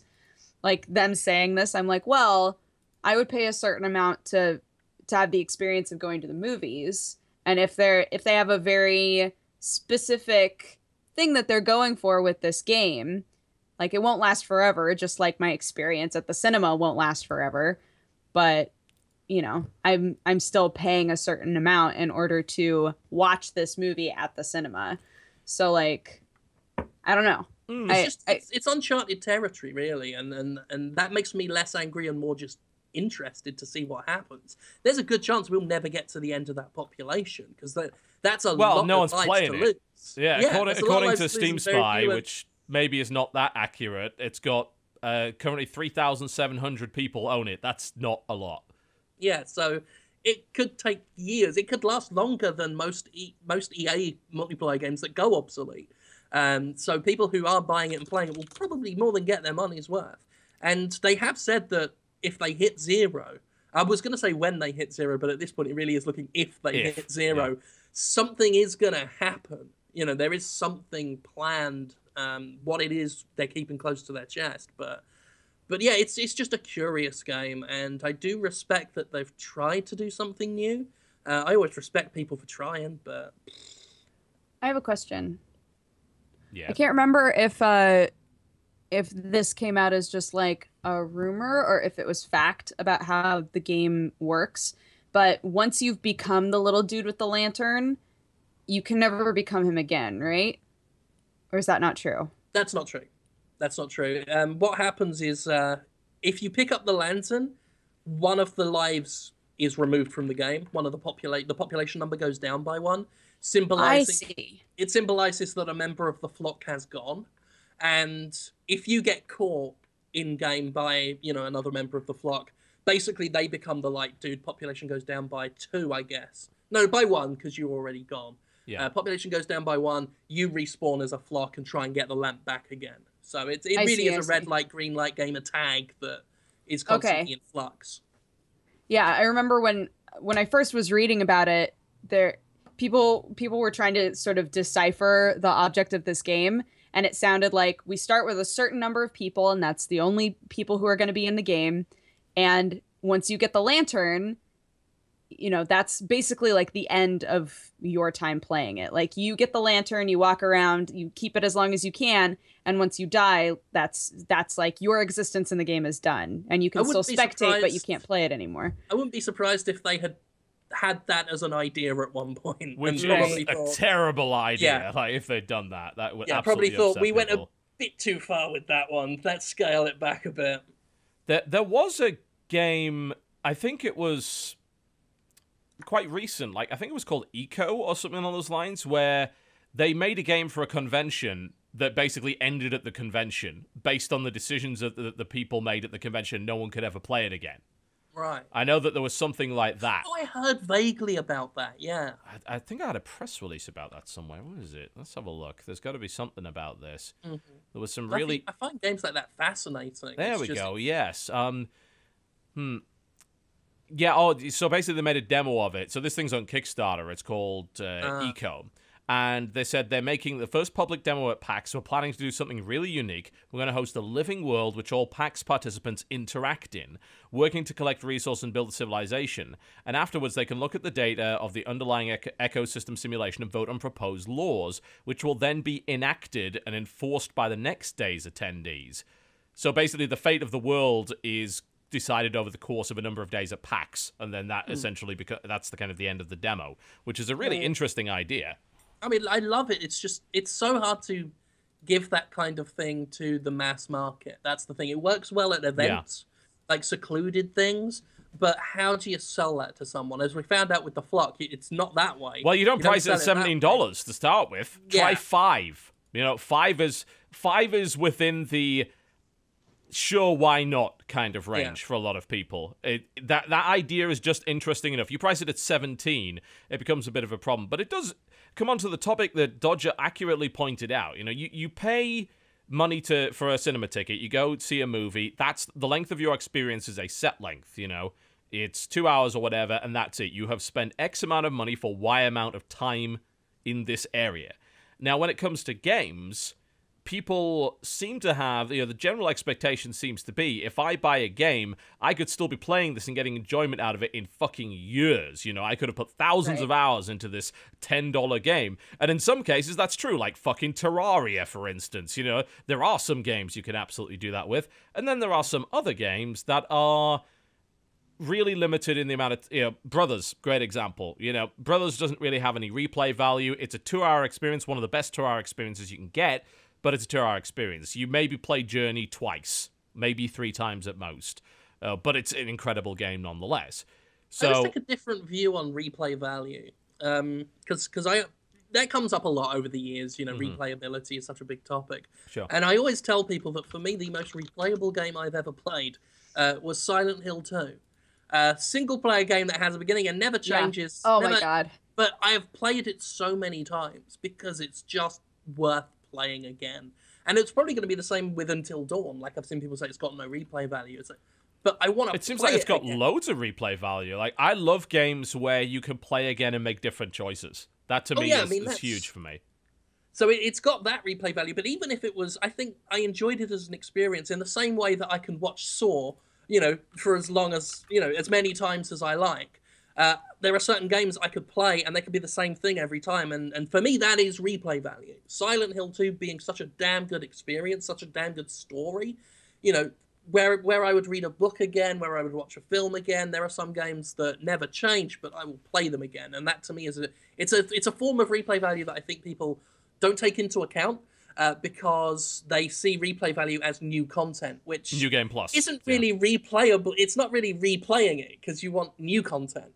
So it is. I feel like it's a definition that could use expansion and just where we can respect games that you replay just because you want to replay them. Just because they're that damn good. Yeah, I feel that's. I replay Deus Ex every couple of years. You know. Exactly. For that reason. Right there, replay value. You get the same amount of joy going back into Deus Ex. And I feel that's an important factor in replayability that people don't often bring up. It's very true. Yeah, so basically stay tuned to the Jim Sterling YouTube channel for great episodes of the Jim Position where we may discuss topics like that in the future. It's like, he'll do this on Monday. Can I steal it before then? And I just undercut that. It's like, he has a schedule. Let's exploit that. Damn his professionalism. Limited by my schedule. Undermine. Yeah, there was one other point that someone accurately brought up in the chat, which is certainly a point I didn't address, which is he was going, yeah, but you want to be able to have the option of playing Journey again in 10 years. It's like, yes, Journey doesn't maybe bear 20 playthroughs, but what if in 10 years you want to play it again and you couldn't because the game's not online? Because that's what will happen with the Flock. Yeah. I'm like, well... And indeed, several EA games, as you pointed out. Yeah, I mean, well, it's a multiplayer game, and multiplayer games these days are at increasing risk of that because most of them don't offer LAN options. Now, for those who don't know, LAN is what's kept a lot of these games alive through programs like Hamachi, Tungle, and Game Ranger. It allows you can still go and play a Battlefront 2. No problem at all. We did it like a couple of months ago. We got a full server. It was easy. We just did it through Game Ranger. We use Game Ranger for all sorts of older titles that don't have multiplayer servers online anymore because you can just use LAN now. The internet is so fast now that it can emulate a LAN fairly well. Not incredibly, but fairly well. But with a game like The Flock, you will never have that option because it will go offline and that will be that. Yeah, but then again... It's also one of the kind of only games that would do that for a reason and with a purpose. And I think that's interesting enough a concept to explore, but I don't think many people are going to be a guinea pig for $17. I don't think so. I mean, that's the thing. It's such a good, interesting idea that I want to root for it, but right now they're making it hard to root for. And that I feel is the big tragedy of the Flock. And again, just to give people chances to steal my ideas, I may very well do a video on that as well, just explaining because it's the Flock is a frustrating thing because it is. I see so much potential there that is just being misused. It's a great idea that they just didn't quite know what to do with. And the last thing you want is that concept's well being poisoned. You know, you want exactly someone to come back to it with a better idea. There's a game called Abyss Odyssey. That is a kind of side-scrolling roguelike thing. And it's not quite the same idea, but it had something that was kind of linked into it, this idea of shared progression. And it's an interesting notion where the game doesn't have multiplayer, but you're in this kind of meta-universe, where what everybody does together as a collective actually impacts the game. The amount of times that I think it's either the Warlock or the Necromancer is beaten at the bottom of the Abyss actually causes the game to change over time. And more content gets new abilities and they add new monsters in for every so many times that this guy is beaten. So it's a really, I mean, that game is actually really fun and I'd actually recommend it to people. I did a video on it a long time ago and it's gotten even better since then because, of course, the weakest version of the product was the one at the start. You know? Right. The Necromancer, I beat him, was like, oh, this was easy. Now, he's a fucking nightmare, apparently. He does all sorts of things. And they've added all sorts of new content as a result. And as long as the game can continue sustainability like that, then that's a really interesting idea to keep people coming back and sort of working together. And it taps into this whole idea. You remember when Fez first came out? A long time ago. And everyone was trying to figure out what the fuck was going on. Because that game has some really strange lore and some very cryptic stuff. And people were gradually figuring it out. And if you played Fez at that time, you were kind of part of this sort of little cultural zeitgeist of of people who are trying to figure everything out and as a collective online. And it was really exciting. Now it's not so exciting because, of course, it's all been figured out. But I think you can take that and you can even integrate it mechanically into a game. And that's what Abyss Odyssey did. And in a way, that's what the Flock does. Yeah. And if the Flock... Sorry, go ahead. Oh, so I was just saying the PS4 recently had Helldivers, which did a similar thing. Where everyone's fighting in this galactic war and your progress weakens things and forges a path towards the end boss planets of the different races. And I love stuff like that, collaborative stuff. So cool. Nobi Boy was one of the earlier ones where, I mean, it wasn't much of a game. It was a game, but it wasn't much of one. But everyone was just stretching this little boy worm thing. And the longer they got it, it all contributed to a mileage that got you to new planets. And I love that idea of games that just collaborate like that. But yeah, you've got to do it right. And I do worry that some of these experimental ones are while their intent is noble, their delivery may, as you say, poison the well and make people too scared to buy it or too scared to even make it, Yeah. Yeah, which is a bit of a shame. I need to look at that game. It's been on the list. There's so many cool things that have been coming out. I mean, Party Hard's out today, which I can't wait to try. That's looking like a lot of fun. I bought it. I haven't touched it yet, but I'm so excited to play it. Yeah, I've got code for that as well, so I'm going to give it a shot. But one thing I was trying out, which I suppose we can fit this in before the break, Planetary Annihilation Titans. Now, if you remember Planetary Annihilation, it was a Kickstarter. It was one of the most successful, monetarily. And it came out, and it was a meh game. It was very meh. That's the best way I can kind of describe Planetary Annihilation. It had grand plans, and of course it was by some of the designers of Total Annihilation, which is a fucking classic and everybody loves. And people are like, oh god, we need a new Supreme Commander, because Supreme Commander 2 was fucking awful. But Planetary Annihilation, you can fight on different planets, and you can crash planets into other planets. Isn't this fucking incredible? And it came out, and it was... Nah. It was kind of... It was dull. They only had one... Well, they only have one faction, basically, and all the units were really, really basic. And the graphic style was very basic, and it had all sorts of issues, like, it ended up not having a proper single player, and then they put this thing in which called Galactic Conquest, which was this sort of awful idea where you got random unit drops, which means you can get totally fucked over. Like, I played it, and I went into the game, and I had land units only. The opponent had a fucking navy. I had no aircraft. I had only tanks. They had battleships. I had no way to kill them. I couldn't get to them because they're in the middle of the fucking sea. So that was incredibly badly designed. And it had like always online and all sorts of things like that. The planets were really small. It was... I've had so many people tell me to cover that game. Like, it's not a genre I really cover, so it's hard for me to wrap my head around what's wrong with it, but at this point, I've got people just yelling Planetary Annihilation at me.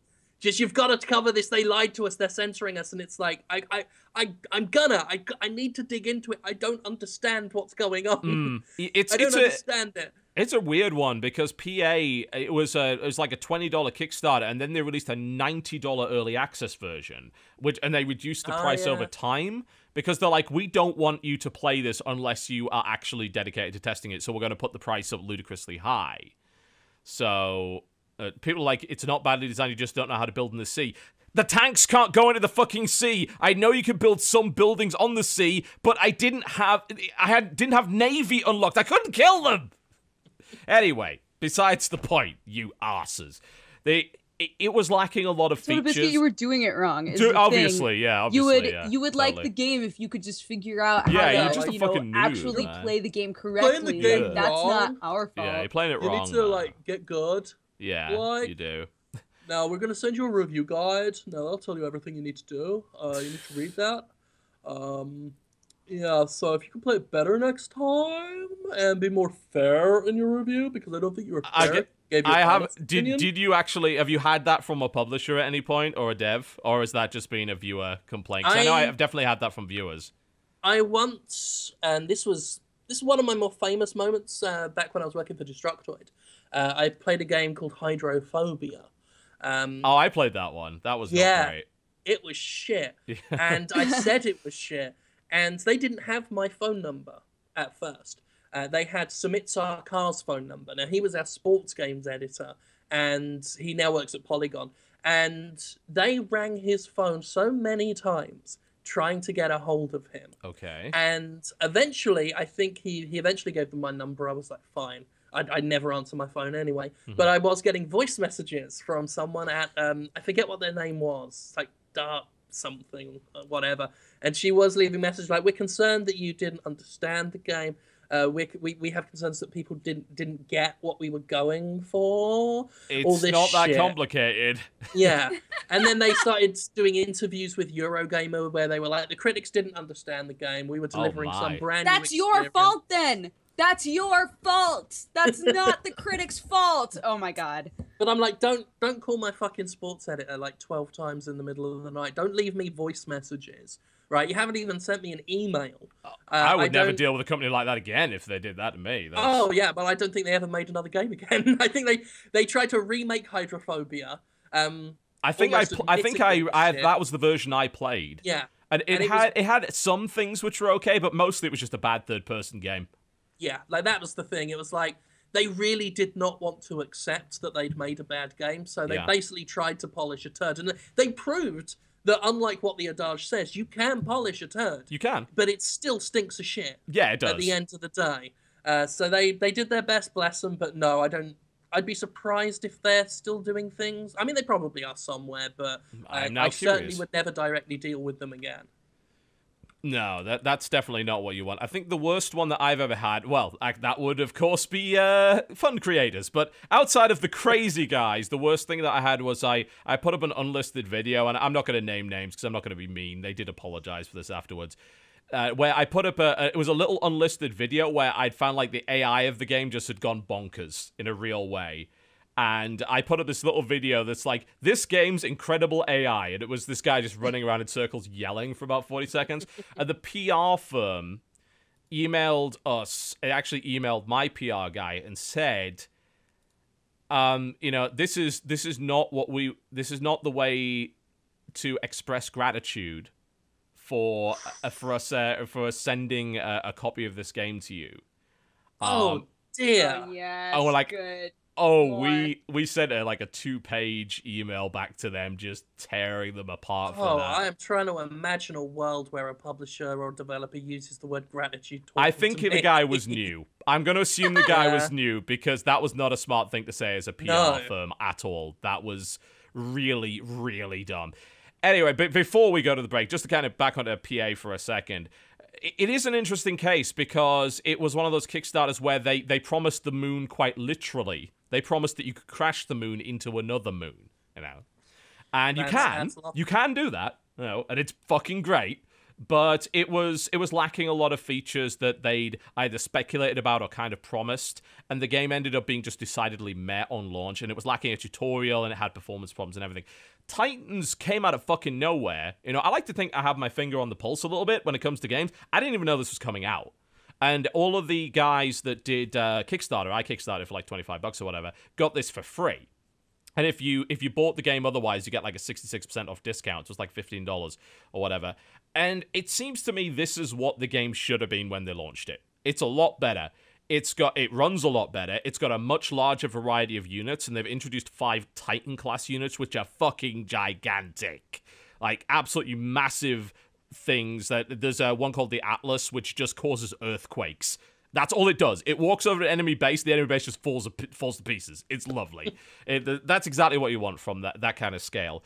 And I said the tutorial's great. They've got some really cool features that make things a lot easier. Like if you hold down shift now and kind of drag out a circle, it'll build metal extractors on all of the metal parts in that area, which is great because you don't have to individually click on everything. They've got a lot of great automation in that game and some features which let you do all the economic stuff really quickly and easily so you can focus on what the game is really good at, which is clashing armies of thousands together in a big explosion.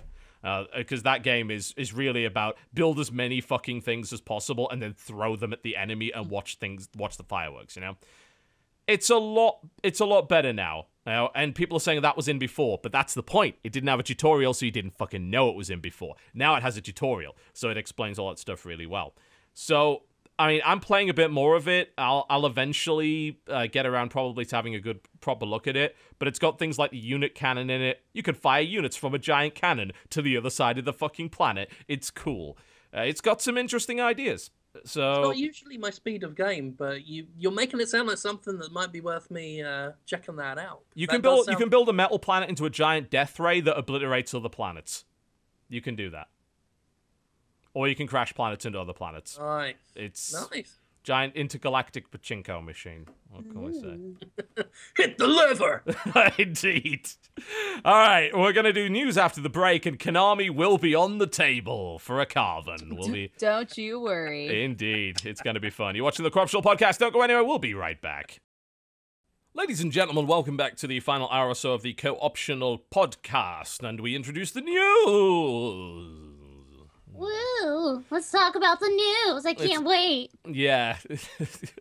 You feign enthusiasm so well. No one could ever possibly discover your true feelings. I'm always down to talk about the shitlords of the gaming industry, and I feel like we're going to touch on that today. So let's do it. It might happen. It may very well.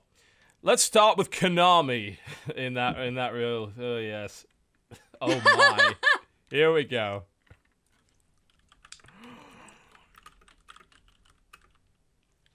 Mediocre.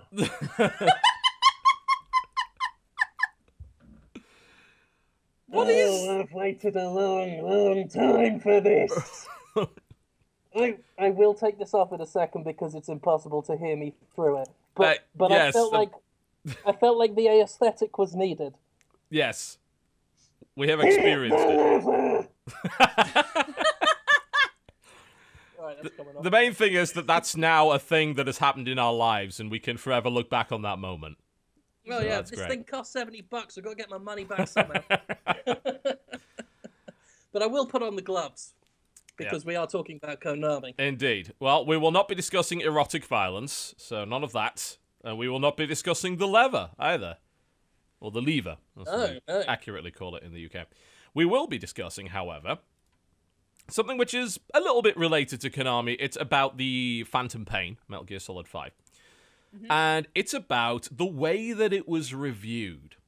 And this is something that some of you probably know about, and some of you maybe are completely unfamiliar with, because this is a thing that's been around in the games industry for quite some time, but it's coming back into focus as a result of the Phantom Pain. And it is called the review event. Now, the review event is... something they actually described it as a boot camp of sorts. I'm sorry, if Konami ever said, do you want to go to the Konami boot camp? I'd be like, nope. No, thank you. Don't want to go. No. To be fair, if they started with, do you ever want to go to the Konami? I'd be like, no. No. Even if the word after that was funeral, you know, you wouldn't even send that, would you? Yeah, actually, no. I'd because I know it'd be a waste of time. I'd get myself all dressed up, and then they'd throw me out the cemetery for dancing on their grave. So, waste of my time. Yes, the review gulag, as we like to the review lag. Nice, lovely. How did I not think of that one? Fuck it, there you go. That's lovely. Good night, everybody. Okay, so, according to Games Radar, for fear of spoilers, they say, Konami invited... this is just because of for fear of spoilers. Sure. Yeah, all right. For fear of spoilers, Konami invited journalists to review the game at a 5-day boot camp tied to a strict non-disclosure agreement. They played, apparently, between 9 a.m. and 5 p.m. with no unsupervised play outside of these hours. Yeah. So, they could have played for longer, but they had to be supervised outside of that. That is a maximum playtime of 40 hours, assuming no stoppages for eating, drinking, stretching, or reality. I like that. So you're trying to complete a 35 to 50-hour game, or longer depending on your playstyle and your nature of completion, that you've been anticipating for 5 years in a realistic window of 30 to 35 hours. On one hand, you're finally immersed in one of the deepest, most experimental open world, blah, blah, blah, wank, wank, wank. On the other hand, you're haunted by a TikTok race to reach the end without knowing when that is. Konami's conundrum is clear. Sending out retail review copies would lead to ruinous spoilers. But it's okay, because, you know, Greg Miller's LP's fine. But the alternative is no pre-release reviews. Is it? Is that the only alternative? I'm not 100% sure on that one. I mean, I've been reviewing games for, let's say, about 8 years now, and I think, and now I might just be shooting way out of left field here, but I think there are alternatives. I do think it's not just go to a literal boot camp or review after launch. There's like several dozen things in between that can be done. But Jim, you don't understand. This is the first ever story-driven video game. So it's very important that... You know what? Knowing Konami executives, they probably think that. They probably forgot. They probably think this is the first Metal Gear Solid game. They're like, this is a big one for us. This is a brand new IP. Let's not fuck it up. On the one hand, I get the concern of spoilers. On the other hand, I think maybe sending out review copies is a tad more important than the possibility of that. Plus, here's what you do. Here's an idea. This is something that companies have done for a long time. You send along a little bit of paper that says, please don't include spoilers in your review. Done. Problem solved. So easy. Incredible. I'm trying to see. I think I threw it away, but I was going to... Hang on. Look. Hold on 1 second. All right. So, Dodger, in the meantime. Yes. You seemed like you were... Right. Oh, we have it. See that? That says Until Dawn at the top. I probably shouldn't be showing you this. Absolutely not. Let me just see here. Other page. Spoilers. Please don't mention these story elements in the game because they'll ruin it for the players. Yep. They Fair do this enough. all the time. That's 2 sheets of paper and a cardboard backing if you want to be classy. That's all you need. It's that. It's that thin. Look how thin it is. The technology just isn't there yet. Fucking prison.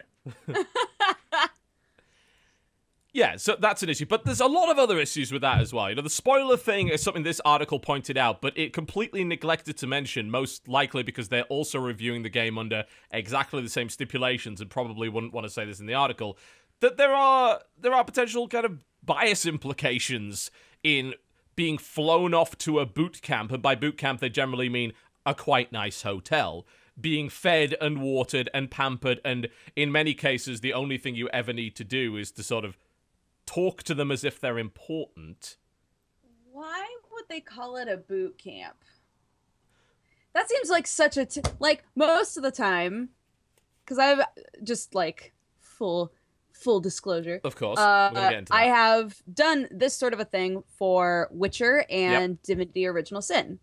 And it was lovely. And yes, I would absolutely say that going to do that put some bias on me. However, I am not a critic. I do not review games. So to me, it was like, awesome. I'm going to fly somewhere that I would love to go. I'm going to play a game that I'm excited to play. Talk to the developers. You know, it's should be fun. And it was fun both times. And both of those were pitched to me as, hey, do you want to just like come over and play our game? I was like, sure. And then that's what happened. Yeah, that's happening quite a lot to YouTubers, particularly over the last few years. There's been a lot of YouTuber-focused events, for The Witcher 3, actually. They sent me the same invite. Yeah, me too. I don't take those ever since the whole Doritos Gate thing happened a few years ago. Right. I basically... It was a mix between Doritos Gate and Aliens Colonial Marines, where I just said, I'm done with the preview thing, and I'm also done with going to an event that a publisher's paid for.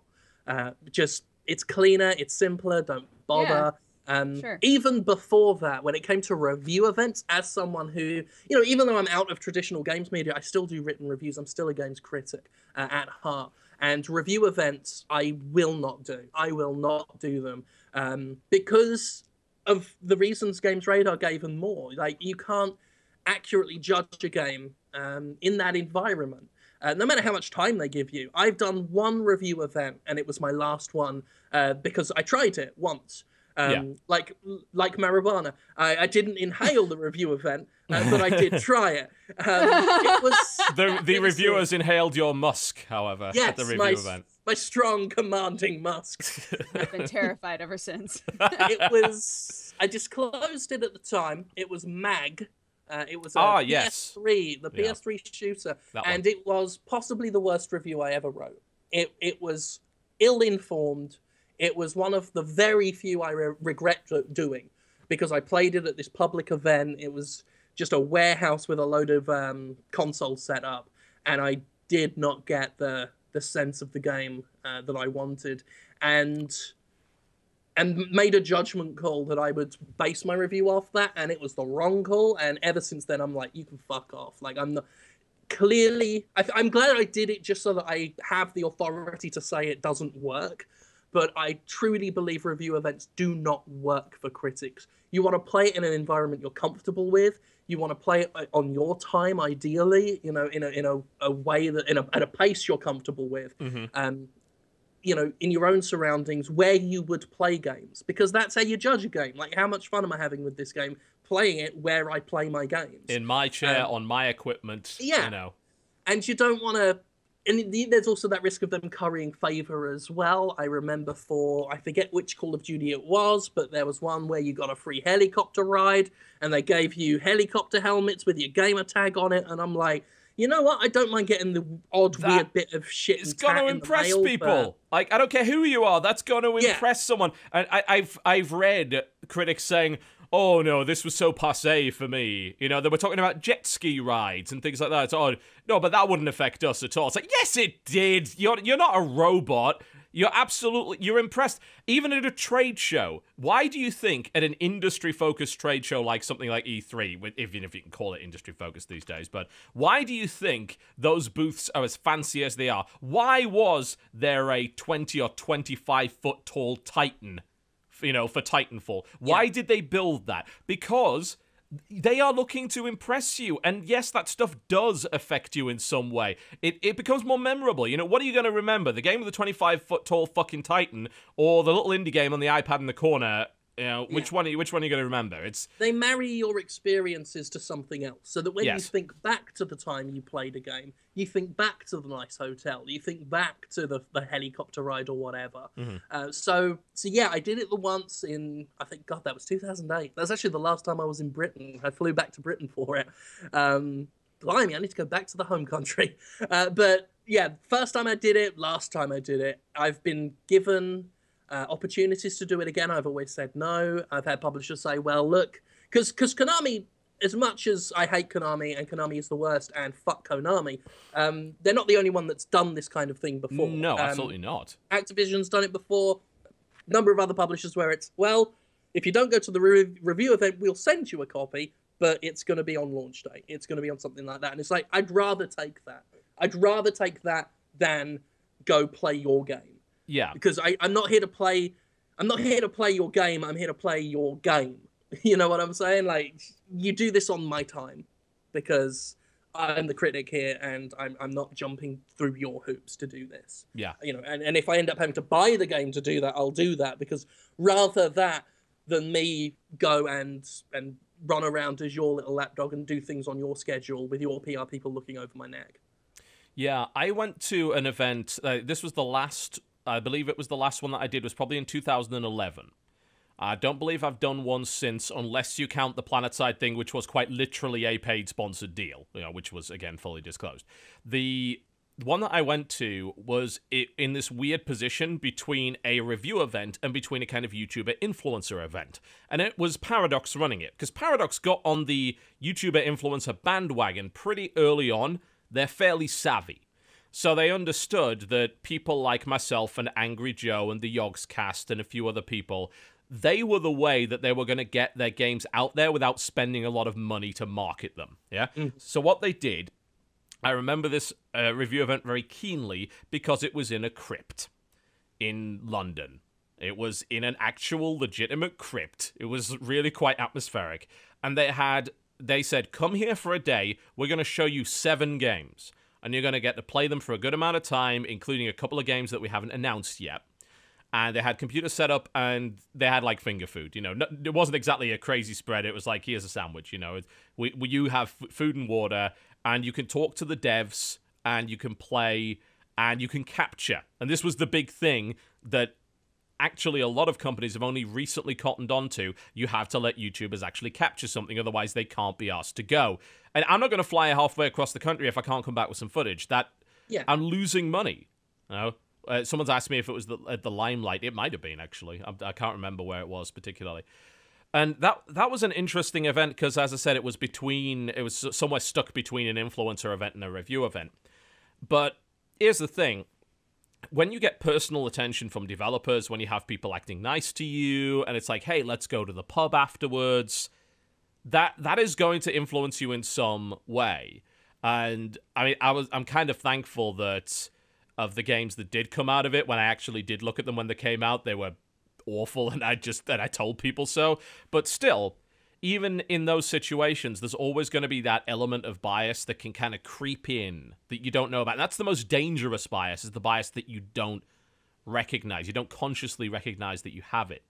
And these review events allow for that to creep in. And Dodgy, your camera's been broken for a while. I know.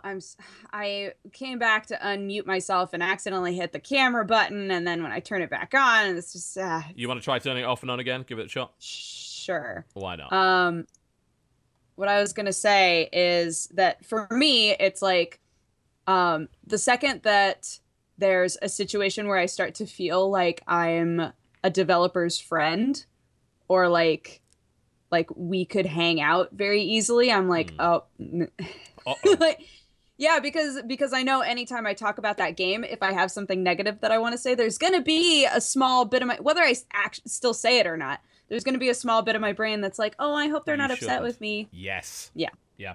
It was with Mike Bithell in particular. I consider Mike Bithell to be something of a friend now. He's really only the guys from Muse Games, who I've literally taken money from and again disclosed, and Mike Bithell are the two people who I'd consider to be like friends as developers, and I feel like I have to disclose it at that point. Because I think that's fine. I mean, I always say disclosure is king. So long as you my at the Junquisition, I've got a page. The About page has a list of disclosures. Games I've done voice acting in, developers. That I've games I've supported on Kickstarter, that kind of thing. I think so long as you're clear about that, then people like I covered the Consuming Shadow on my YouTube channel Yahtzee's game, the other week, Yahtzee's game, and obviously I worked with Yahtzee at the Escapists. We did 2 video series together. We've had drinks together, all 3 of us. We have. Yeah, he's an old colleague and friend of mine. Yep. And obviously some people will automatically disbelieve anything you have to say about the game. Sure. But that's the risk you got to take. I mean, I had people, because I like the Consuming Shadow. Like, it looks visually janky as hell, but it's got a great atmosphere, and I do enjoy it. But of course, some people are like, well, if this was any other game by any other person, you tear it to shreds. And I'm like, it's a bit offensive that you tell me what I think, but at the same time, the disclosure's out there. Make your own decision. I always compare this to when Superman and Lex Luthor worked together, and Superman said, "How can I trust you?" and Lex Luthor said, "You can't." I think that's the attitude you should have with any critic, any YouTuber. It's like, you can't ever know for sure that you trust someone, but if they're giving you all the information, make your own decision, and I feel that's the best way to be. But fuck Konami, though. I think that's my main issue. I worry we're getting off the topic. But yeah, this boot camp is, and I'll tell you what, this is something that I've not actually brought up in public yet, but I got an email from an Australian game journalist who, it was one of those you didn't hear this from me situations, but he is an actual writer out in Australia who says that the review events out there for the Phantom Pain were allegedly, in some cases, 5 hours long. And that some reviews were potentially based on that. Now, wow. I can't talk to the veracity of that. I can't talk to how truthful that is. But that is a rumor floating around in that territory, that there in some territories. I don't think that was true of the US. I know Chris Carter from Destructoid said he put 100 hours in. But there are rumors that in some territories, like, people did not get much time at all with this thing. So... Again, not sure if that's true, but that's something I've heard, and if so, like, just that's not on. Like, I don't know what Konami's playing at with this. But wow, that's Konami in a nutshell, isn't it? Konami is Konami, and Konami is the worst. That is. Yes. And if anyone would like to contribute to the Fuck Konami hashtag, hashtag FUCKONAMI, it's a great hashtag. I really want to see it take off, because no company deserves it better. I mean, we've seen that hashtag so many times in the chat today. I think you're on your way. You're well on your way. I hope so. I want it to become the next craze.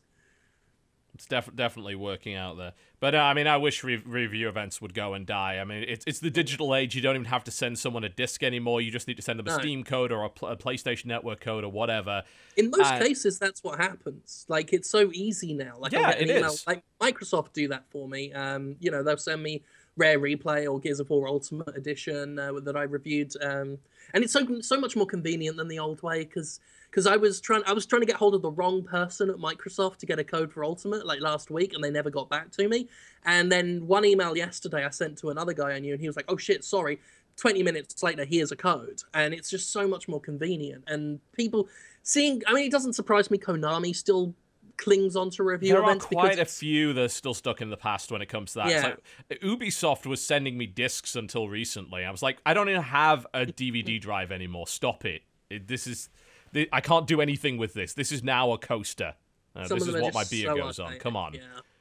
Yeah, so I would like review events to go the way of the dodo. Absolutely. You know, it's a case of, yes, free stuff, free swag. That's a thing. Even if there is no free swag, you're still being often than not flown out there on their dime.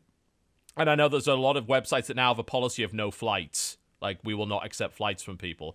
But the problem is then, if you have that policy and big releases do this and you have to pay on your own dime, you end up in a situation where your business becomes financially unsustainable.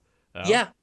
And if you refuse to go altogether, well, there's always someone who won't. There's always someone who will do it, definitely. Yeah. I mean, I'm in a lucky position where I can review a game 2 weeks late and it doesn't matter to me. First of all, you know, I'm paid via Patreon and all that kind of stuff, which gives me a lot of independence. And also, you know, my audience comes to me for me, just as your audience comes to you for you. So you can review anything whenever you want, and people will still read it because they want to know what you want to say. Which I feel is kind of the way a lot of critics, especially... I had this conversation with Alexander McCrease at The Escapist before I left the company there. We had a phone conversation, and he was like, you know what, I see what you're going to do. Because I told him all about the plans with the Patreon thing and everything. And he said, I see what you're doing as the future for anyone who wants to maintain that integrity at the end of the day. He was like, it's the way you got to go. You've got to have this independence to where it doesn't matter what the companies try and do to you, to try and give others a competitive advantage. And it's just the easiest way to have that integrity and be able to respect the work you do. And I'm very fortunate to be in that position. I know a lot of writers can't. A lot of people aren't, which is why a lot of these sites are closing down or making cuts, or just compromising what content they make, because, you know, they have to make the kind of clickiest of bait in order to actually make the money, you know, in order to keep the lights on. I sympathize, especially as someone who has had to do some of that before in the past, and before realizing that it was crushing my soul and I had to get out. Like, I sympathize with it, but goddamn, it should never have been this way. And I used to say this as far back as Destructoid.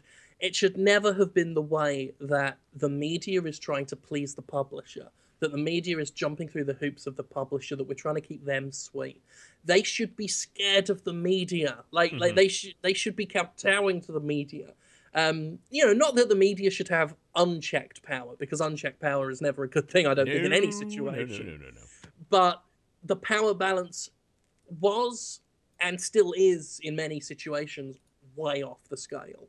You know, you shouldn't be afraid that you've upset Ubisoft. You shouldn't be afraid that you've upset them. If you don't get the next review code for whatever game because you upset them, that's the age-old problem that a lot of people have had. They're afraid of going too negative because then they don't get the next code, and then they're left behind.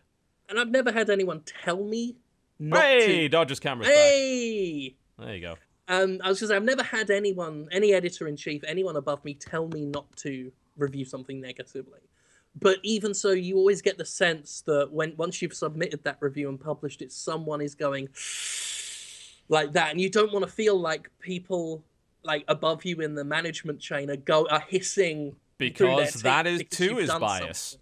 That too introduces bias. And it makes you worried. And now it's you know, let's face it, I'm on the list for a review copy of Metal Gear Solid 5. Yeah, so are we. But they've sent out no PC review code. Yeah, so I do not expect to get it. Because I'm quite famously blacklisted by Konami for telling what was it I told? Oh yeah, for creating hashtag fuck Konami. Yeah. It actually was I think it was my decision to elect myself head of Konami's PR department that really upset them. When I changed my Twitter bio to it, and I just started promoting their games because they weren't doing it. So I was just showing how fucked their PR department is. They also didn't like some review scores I did, so I know for a fact that they get pissy and try and put pressure on companies because of review scores. Yes, though. And wouldn't you say that the way that Konami created like this boot camp is a sign that they are afraid of media, though? I think that the fact that so many game companies are starting to be like, no, you can put your review out the day after, or no, we're not going to give out any review copies. Don't you think that that is based in fear of the media? I think you may be right. I think you may be right that they do fear the media, and I guess when I said fear the media, what I really should say is they fear it in the wrong way. Their fear of the media causes them to create fear among the media. They're scared of what the media might do, so they then start getting a bit threatening, a bit cajoly, and then the media gets scared and just does whatever they say, rather than the publishers just, sucking it up like they should. But, I think you may be right. I do know, I don't know whether Konami's dealings with me were ever couched in fear. I do get some people who say, oh, Konami doesn't give a shit what you say, Jim. Clearly they do. Because I have direct quotes from someone who once worked in Kojima Productions, who talked of me and anyone who associated with me by saying, fuck those guys. So they do care. They definitely care. But as I was saying, I'm probably going to end up buying Metal Gear Solid 5. It's okay. I checked my budget. I think I'm good for it. And review it that way. And I always quote someone from Sega when I talk about this kind of stuff, because Sega, the relationship I have with them has always been this one of friendly rivalry, but rivalry, where I'm very harsh with their games, but they roll with the punches, and I respect that. And someone from Sega once said to me, we would never blacklist you. What's the point? You just buy our games and shit on them that way. And that's a stance I can respect. Just these guys were like, you know what? He's going to shit on it. He might not, but what's the point blacklisting him? He'll just use it to self-aggrandize, as I do with Konami, shamelessly. Right. Quite shamelessly and proudly self-aggrandize and make myself look like the big I am. But there's no point to the blacklisting, and game media shouldn't be afraid of publishers and the lack of access, because, Destructoid is still a scrappy independent site, but we'd gotten blacklisted from places. We didn't get access, but we made our fame there by being us, and people came for us. I always used to say that people go to Kotaku for the news. They go to Destructoid to see what Destructoid thinks of the news. And we're seeing that on a much larger scale now with YouTubers. Yeah, very true. They come to see what you want to say. So, I may end up reviewing The Phantom Pain a week, 2 weeks after it comes out. But I'm still on Metacritic, son. And that review's still going to stand, and my audience are going to read what I have to say, and you can't stop them, because I'm Jim fucking Sterling, son. And that's just the way it goes. Yeah, with YouTubers in particular, it's become abundantly clear that we have this advantage over traditional written media in that we can make a video about practically anything, and we know we're going to make some money off it. Whereas you can write an article that makes, even if it gets a lot of views, makes basically nothing. Even though YouTube has been really shittily monetized over the past, 6 or 7 months, CPM has gone through the floor, it's still a hell of a lot better than what you would get elsewhere. And as a result, that gives you a degree of independence. And that allows you to do things at your own pace and look at the things that you're particularly interested in, because your audience is loyal enough that they're going to watch it regardless. It's like, if my video is 2 weeks late, I'll still do well. I think it was Borderlands, the pre-sequel. I was a week and a half late, and what's the amount on that I've got? Because it's more than most. It was 546,000 views. You know, exactly. So Angry Joe's the same. Like, has Angry Joe ever done a review on Embargo Time? Like, it's I don't always think a week or so out, and he just rakes in views like you would not believe. Yeah, I mean, he's the king of that.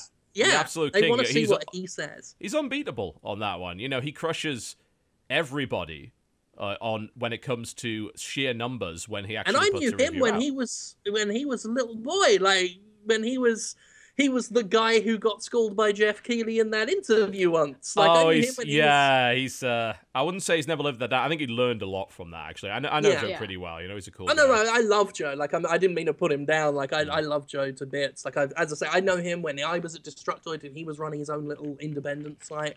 Yeah. And seeing his growth, like, he was one of those guys who saw way before I did. I was slow to wake up, but he saw which way the wind was blowing, and he has just exploded, and I've got nothing but respect for that. Like, I love what he does, and yeah, I love that YouTube and other ways of getting independence through Patreon, like with what kind of fun he does, or through any other means, is paying off for some people. A lot of the more outspoken voices who perhaps were under threat of being squashed by some manager somewhere or some parent company. Yeah, it's like people that have personalities are the ones that are successful on YouTube. It's that simple. And it's all coming together, and I couldn't be happier. And I just keep my fingers crossed that some of these attempts to make little PR inroads into YouTube don't become too ubiquitous, and we can maintain that sense of independence that these indie critics have, because it's very important. And you know, PR inroads are certainly something that a lot of people have been trying to do, and it's continuing to happen. You know, the amount of YouTuber influencer events, which are quite similar to review events, have massively increased over the course of the last couple of years. If you see pre-release footage of a popular game on a bunch of YouTuber sites, the chances are, well, YouTubers channels, chances are they all went to the same review event to do it. And usually they should tell you that, but a lot of them don't. So you do need to kind of watch out for that, because you don't know if they're getting quite literally a back rub while they're playing that game. It's possible. They might be. It's just something that's important to know. That it's very rare. When is the last time that you ever saw a bad preview of a AAA game? You know, it generally doesn't happen. And the reason it doesn't happen is because they show you the best bits in the optimal environment, you know? And sometimes it's really, really dodgy, as we saw with Shadow of Mordor. Sometimes it's quite literally, you are signing an agreement to not say negative things about this in order to show this early. And sometimes it's just a case of, we're going to a review event, or we're going to a YouTuber event where you're allowed to capture footage and put up an early video, which is like, hey, you know, we're doing Let's Play. And that's fine. You know, ultimately, Let's Players don't claim to be critics, but simultaneously, they're still influential. So it's the sort of thing you do need to watch out for. You need to be a bit careful. It upsets me because I've never had one of those offers. Never had one of those, you can't say anything negative about the game or any of that kind of stuff.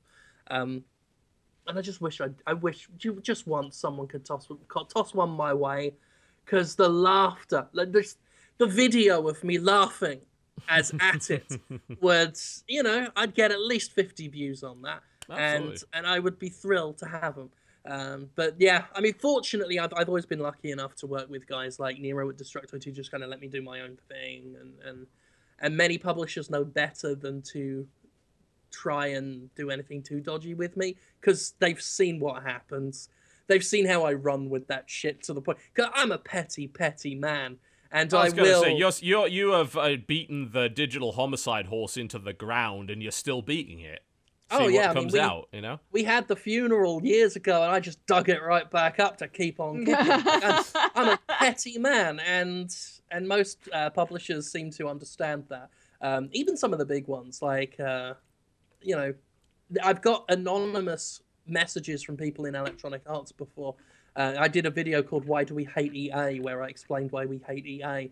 And it was just this someone anonymous at EA just sent a message that just said, you may hate us, but we still love you. And it was a picture of a cat. And it was, because the individuals in these companies are often pretty cool. You know, it's the entity itself that I hate. But, you know, most especially going independent, I thought I'd see a lot more companies do what, say, Square Enix have done when they've kind of shut me out a bit. But I was shocked to see that so many of them are surprisingly supportive of the independent spirit. Companies like Microsoft have kept sending me stuff, and Sony and all these big ones. Because I do think most of them understand the value of having that independent voice, having that gamble out there. The guy who might love your fucking game and have it mean so much because he has a reputation for being a bit harsher. It's a gamble. It's a roll of the dice. A 10 out of 10, and I don't want to sound arrogant, but I will, and I'm not too sorry for it, but a 10 out of 10 from Jim Sterling means a heck of a lot more than a 10 out of 10 from some other places, because you won't see it often. And companies that know their shit know that's worth gambling on. They know it's worth... He could give us a 2, he could give us a 10, but roll the dice and see what happens. And most companies have the brains to do that. Not Konami, they have donkey brains. That's a bit insulting to donkeys, don't you think? Dead donkey brains. There you go. Mm-hmm. All right, let's do releases, because otherwise we're going to be here all bloody day, aren't we? There's quite a lot to cover. Most of this looks awful, I'm going to be honest, but okay. All right, let's get into it. August 25th, aka today, we've got Nyctophobia, which I was just looking at on Steam, and the graphics don't look fantastic. Most of the reviews say it's not actually that scary, but it's kind of mixed. It's a horror game. I love that hanging skeleton. That's comical. Me it looks too. like it was bought from a party city, you know? It's like, what is this? That's definitely on my to-do list, that one. Oh, yes. All right, next. Next up is Evoland 2. I'm actually looking forward to looking at this, because the first Evoland was interesting. It was like, as you went through the game, it changed the mechanics and the aesthetic to replicate various retro games throughout the ages. And they're kind of doing the same thing with that. So it was like, I give it like a 6 out of 10 or something. It was all right. It was all right. Yeah, interesting idea. Yeah, and I like the idea that they're getting a second crack of the whip too, because it wasn't very expansive. It was a very short thing. It was a neat idea, though. Yeah. I mean, hell, I'm looking at one of these screenshots, and it looks like at one point it becomes a fighting game, like a literal one-on-one fighting game, just out of nowhere. And then there's like platforming 2D bits. There's the top-down sort of Chrono Trigger view. There's an action RPG by the looks of it in there. It looks interesting. Yeah. So that'll be cool. Next up is Nova 111, which is a quirky sci-fi turn-based adventure game. Turn-based adventure game? With innovative twist of real-time action. So it's not turn-based then. Okay. All right then. Well, it's innovative in that it's not what it says it is. Wow, this is a bit of the dialogue from the game. Wow, this place is locked up tighter than a mother's biscuit cupboard. I don't Innuendo. Next. Next up is Mega Man Legacy Collection. It's Mega Man games. Played that. Yep.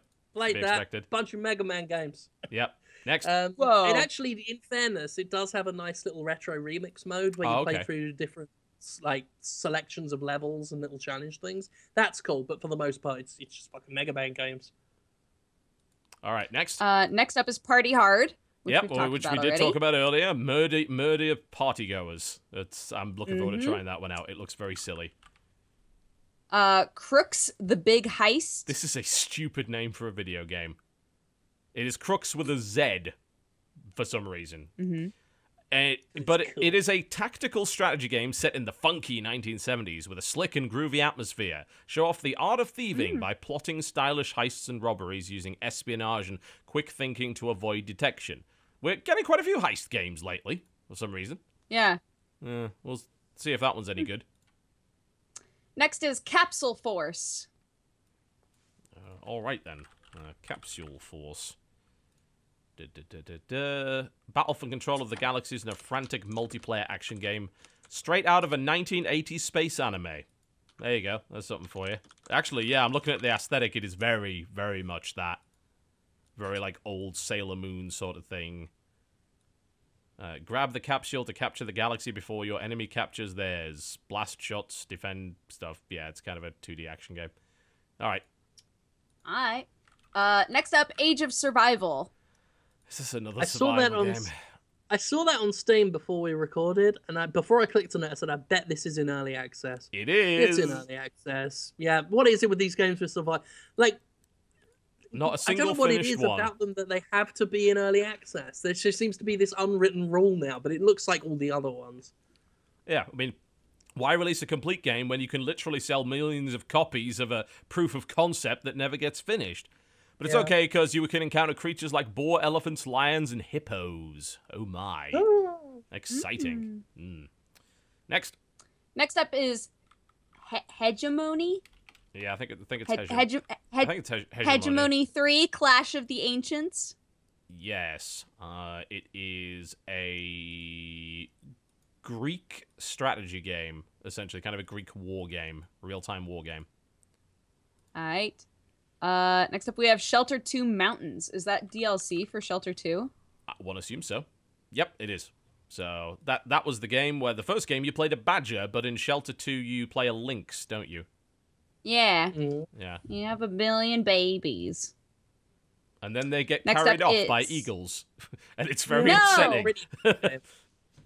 I lost one of my babies and it was the saddest thing in the world. Next up is Steins Gate for PS3 and Vita. You know all about that. It's a visual novel, right? Very good one, so I'm told. Yeah, it's one of those ones where everybody's like, "Hey, when are you gonna play Steins Gate?" And I'm like, "Never," but enjoy it. It is very good. Madden NFL 16 for PS4. It's a card game, right? Which is another. It's a MOBA, right? It's one of those MOBAs. Madden Collectible MOBA card games. Perfect.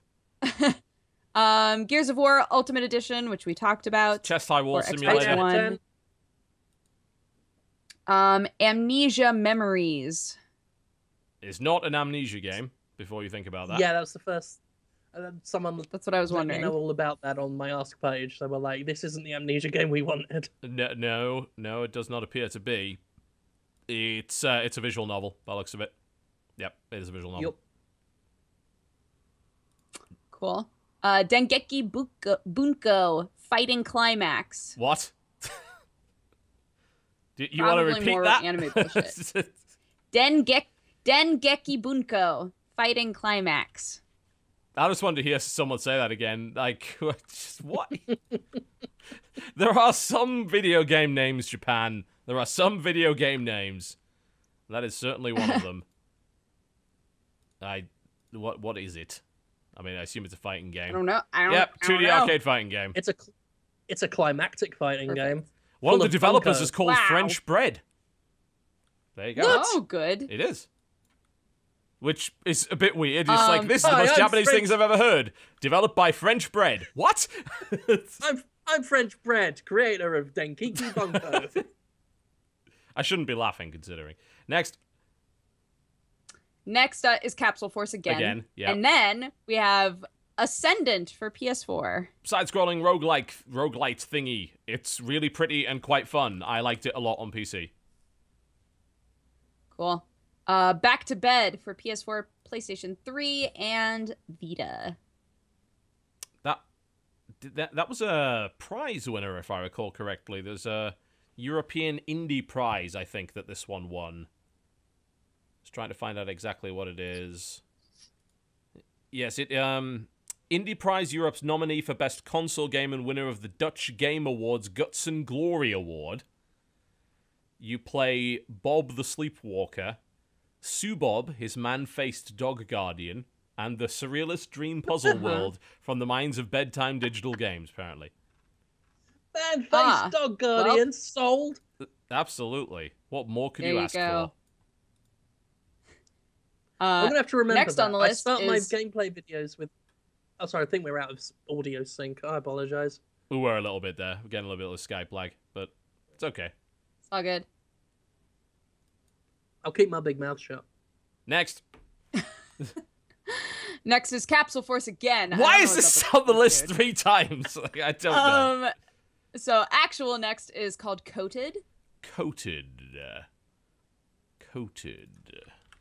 This is on Steam, I assume. It is. It's $5. It actually just came out right this second.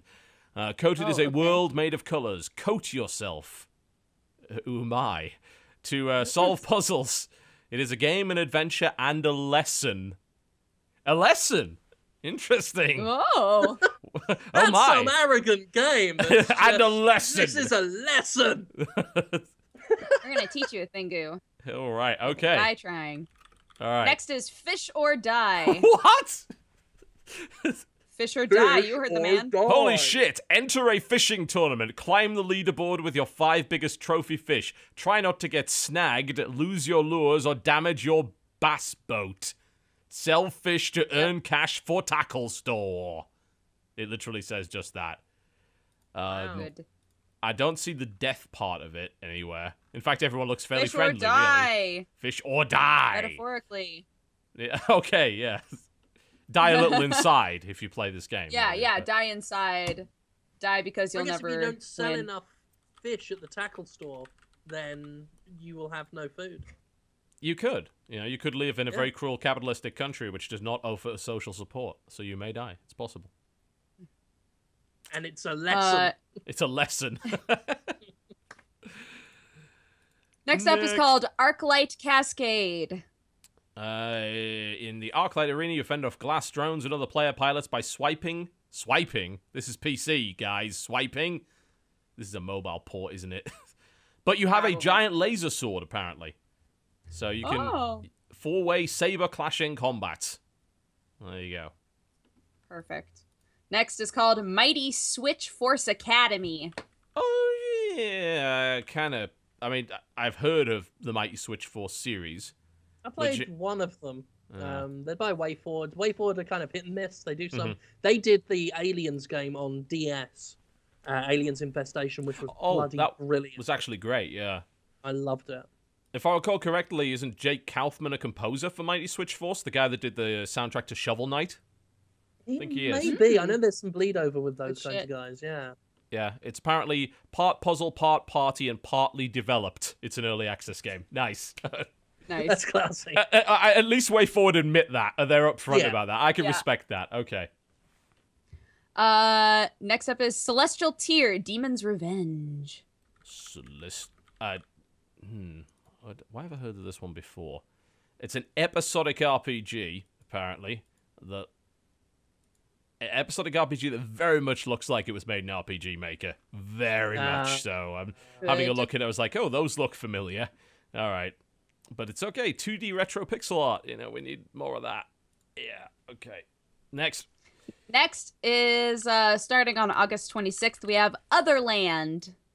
An action-packed, massively multiplayer online role-playing game based on Tad Williams' highly acclaimed novels. I have never heard of those. Anybody? Tad Williams? Anybody? Nope. It's got techno airships in it. Right, I'm going to start reading Tad Williams then. Yeah, that actually looks really cool. The screenshots look quite impressive, but I don't know how the game's going to be. Next up is called Cult Heretic Kingdoms. Cult with a K. Cult with a K. So of course. we're all on the So same you know page. that's a hardcore cult. It's a isometric Super cult, action if you will. RPG thingy, is what it is. And it was released in 2004. Thanks, Steam. Next. Oh. Super Cane Magic 0 in all caps. Why? It's a good question. Because canes are hardcore. They're Oh like my a third God. leg. Holy shit. When the dog, eats a powerful magic cane, the world falls into chaos. Collect items, eat or throw them, survive the reality-transforming spells, and defeat your enemies in the 3 different modes of this crazy action RPG. Starring the dog. The dog. Is he a man-faced dog? Because no Nope. man-faced dog. He's a dog-faced dog. Imagine a subverted world where a powerful magic cane ends up in the pawns of a dog. Imagine a world where spelling was not real. Oh, dear. Right, the art next. style for this is actually fucking awesome. I've got to try this out, but unfortunately it is early access. Maybe this is coming out of early access now. I don't know. Anyway, next. Next is a game called Sound Shift. Sound Shift, not Sound Dodger. That's a different game entirely. A VJ-style music visualizer mixed with a simple arcade shooter. And that's exactly what it is. Yeah, all right. Next. Cool. Next is Farm Frenzy Heave Ho. Why are there more of these? There are so many! Do you want to know how many Farm Frenzy? Farm Frenzy 2, Farm Frenzy Pizza Party, that's a game. Farm Frenzy 3, Farm Frenzy 3 American Pie, Farm Frenzy Hurricane Season. These are all on Steam. Now we have Farm Frenzy Jason Lives. Farm Frenzy versus Jason. Versus Predator. Oh, God. All right, next. Next is Rflex. RFLEX in all caps. That's clever because it's Reflex, but not a fast, challenging Neo arcade game. And by Neo arcade game, we mean we're only allowed to display 2 colors at once, which is orange and black. Apparently. Perfect. Yeah. All right. Next is Lamia Must Die. But why? For what reason? But why? Why must Lamia die? Because she is a horrible monster. This is obviously also made in RPG Maker. A horrible monster has been doing unspeakable things to the citizen. Apparently it's just one citizen.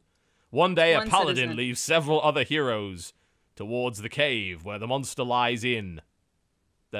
Okay. All right. Why must we kill this beast, Lamia? She has been fucking with a citizen. Oh, Liam! She's been soiling his underclothes when he puts them out to dry. She must die! Bring me the paladin! It has an awards section.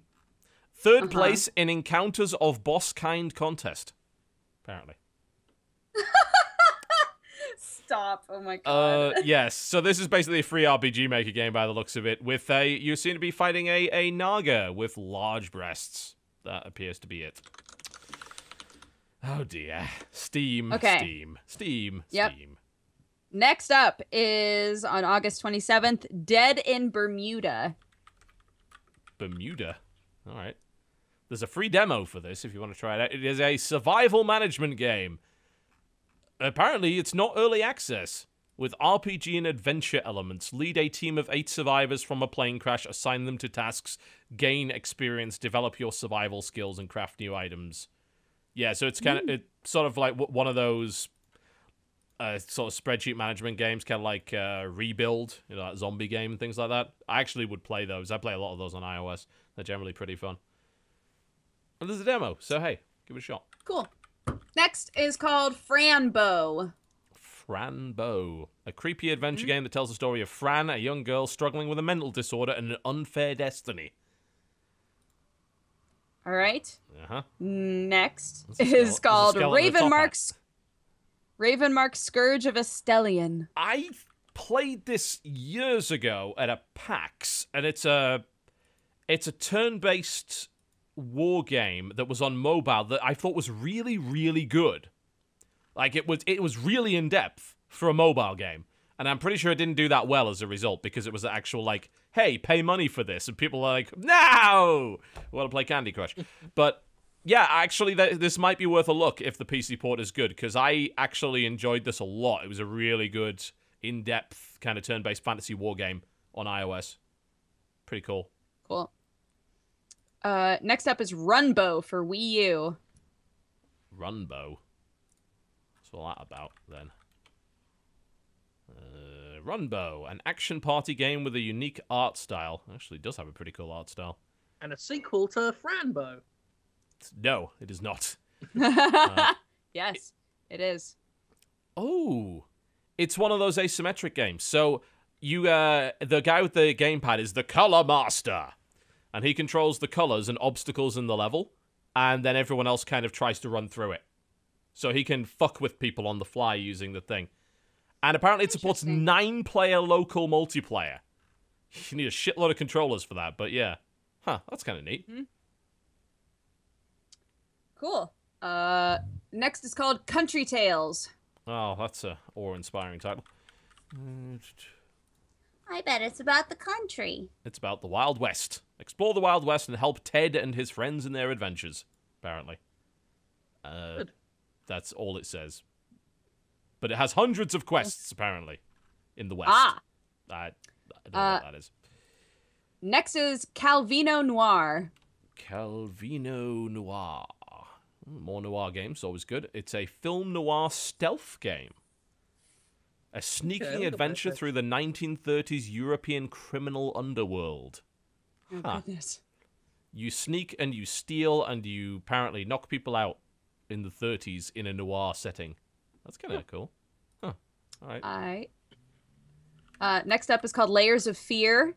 The worst cake. It's a psychedelic horror. You got it it took you a few, but you got it. Where you take control over an insane painter in his quest to finish his magnum opus. Interesting. Huh. All right. Early access. Sounds interesting. Mm-hmm. Playing History 2, The Slave Trade. What wow.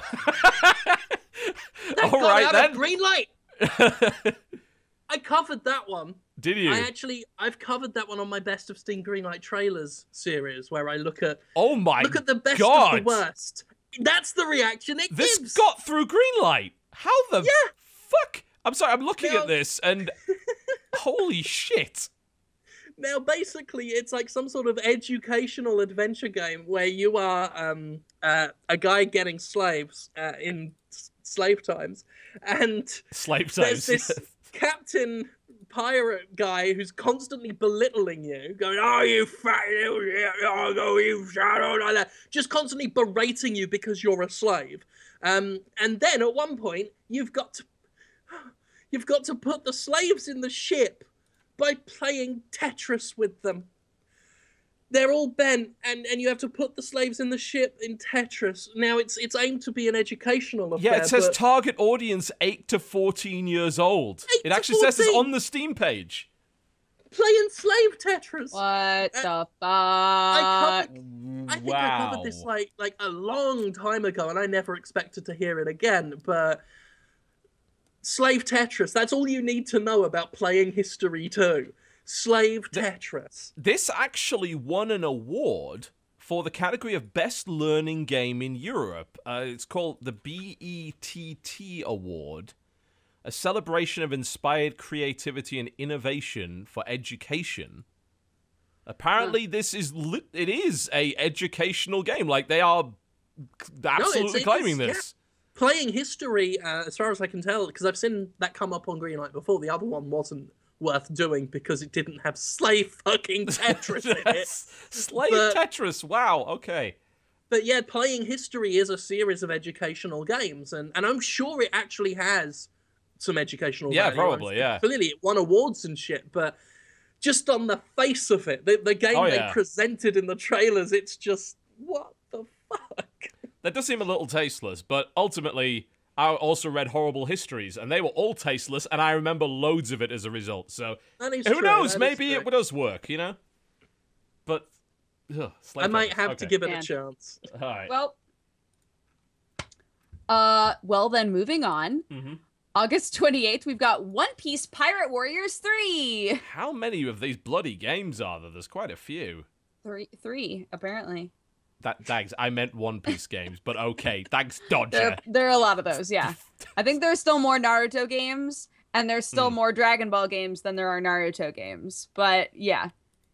That's a nice Anything art style. that's ever gotten big on Shonen Jump has had billions of games. Oh, and it's developed by Koei Tecmo, and published by Bandai Namco. That means the PC port's gonna be just brilliant, guys. It's gonna be a shit show of a game. It's gonna be awful, probably. That might be one for the frame rate police list. We'll see. Most of their other games are, but all right. It's one of the few Warriors games I can't play because I've got no experience with One Piece. So it always makes me sad. It's like I keep telling myself I'm going to watch it so I can get it, but I never do. Oh, Jim, join me in my quest to watch all 3 billion One Piece episodes. There's a lot of them. We shall gather our provisions and sally forth to One Piece I've been land. naming all of my dodos in Arc after One Piece characters. And guess where you can watch those 1 billion One Piece episodes? On Crunchyroll. Crunchyroll.com/TotalBiscuit, the sponsors sponsor of this for the show. day. There you go. Anyways, Next game is called Caveman Craig. A unique strategy and survival game, according to them, set in a prehistoric world of dinosaurs and cavemen. Not historically accurate, apparently. Yeah. Next, All Guns on Deck. If this isn't piracy, I'll be very, very upset. All Guns on Deck. Naval strategy real-time action RPG. Oh, that looks... There's no pirates. These appear to be military ships. What the hell is this? That is a really weird art style. Wow. Are those fireworks? That's a fucking steam paddle boat. What is this? This is a fucking VTOL airship. Well, it's going to be memorable from the sounds of it. I don't know what's happening. Okay. All right, then. Next is a game called Xenocide, which is apparently a top-down shooter that has mutants in it. Okay, fair enough. Next, Satellite Rain for PC, Mac, and Linux. That is the spiritual revival of Syndicate, and I am looking forward greatly to it. Next is called Mountain Crime Requital. It is a hidden object game, by the looks of it. Perfect. Next is called Iggy's Egg Adventure. I actually have code for this. I did double take it a little bit in my inbox. It is a prehistoric platformer 75 million years in the making, though I must admit it does not look it. You play a baby velociraptor. There you go. Okay. Next up is called Carumble. It is a brick-breaking game in a physics-based world like you've never played before. I beg to differ, but okay. Next is called Azure Striker Gunvolt. Oh, that's finally on PC. That one was on 3DS, if I recall correctly. It's a kind of side-scrolling Mega Man-esque action game. It's pretty all right. Next is called Raisinroth. I tried to type it into Google, and it was like, do you mean Azeroth? And now I'm lost. No. And this would be the last one on the list today, I believe. Raisinroth is an action shooter with a dark atmosphere, with roguelike and RPG elements, because apparently all of them have to have that now. So it's kind of a top-down... It's a top-down roguelite, basically, with basic shooter. Technically, we should go through the 31st, because the 31st is Monday. You see, I was trying to avoid that, but okay. All right. I'm just saying, there's only a couple in the God 31st list. All right, okay. On August 31st, we've got Stasis. It's a point-and-click sci-fi horror adventure game played from an isometric perspective. Cool. Interesting. Right. Next up, we've got a game called Sacred Line. Sacred Line. It is DLC for something called The Last Dogma, which is a surreal dark comedy that apparently a lot of people really don't like. So, all right then. Oh, I saw that. I put that on my potential to-do list for Squirty Play stuff. Yeah. Someone described it as Deadly Premonition plus Killer 7 plus the Stanley Parable, but it has very negative reviews. That, in its way, looks interesting. I'm very intrigued, yeah. Indeed. Next up is called Steamalot, Epic's Journey. Says it's a medieval steampunk tactical card game. Hey, that's right on my alley. Sounds like your shit. So enjoy that. Yep. We've got Immortal Defense. Wow, that's finally out. That was a Desura game like years ago. It's a kind of weird variant on tower defense. It's been out for ages, that one. And the last one for the day is called Rememoried. That is a terrible name. A surreal exploration game. Oh. All right. Enjoy. End of releases. Gameplay. The basic element of gameplay is the ability to forget, apparently. Huh. All right. Enjoy that game. Okay. Oh, all right. There's your games for this week, folks. And, of course, if we didn't already mention it, did we mention Until Dawn? Because if we didn't, then that's out today. And according to Jim, you should probably think about it. I'm going to download it after the show, actually. I'd certainly look. I have a video of it up on my channel if you're interested. What's the frame rate like, Jim? It's 30, innit? I bet it's 30. It might be. I might put up with it. I thought it was 60. It might be. If it is, that would be lovely. I think my eyes just need testing. I need new glasses because a lot of other people said it's not 60, so it's probably 30. I can't imagine why your glasses would cause you any problems, really, when it comes to perception. They look totally fine to me. Oh, yeah, these are my game-playing glasses, yeah. Or as someone in the chat said, they make me look like a potato with bug eyes. So, Chat, so there's a ringing endorsement. Bunch of dicks. Oh, you're a bunch of arseholes. All right, well, that wraps up the show. Thank you very much for watching. Next Tuesday, we will be inviting Slow Beef to the show. We're going to see how that one works out. We'll see. Hopefully, it works out pretty well.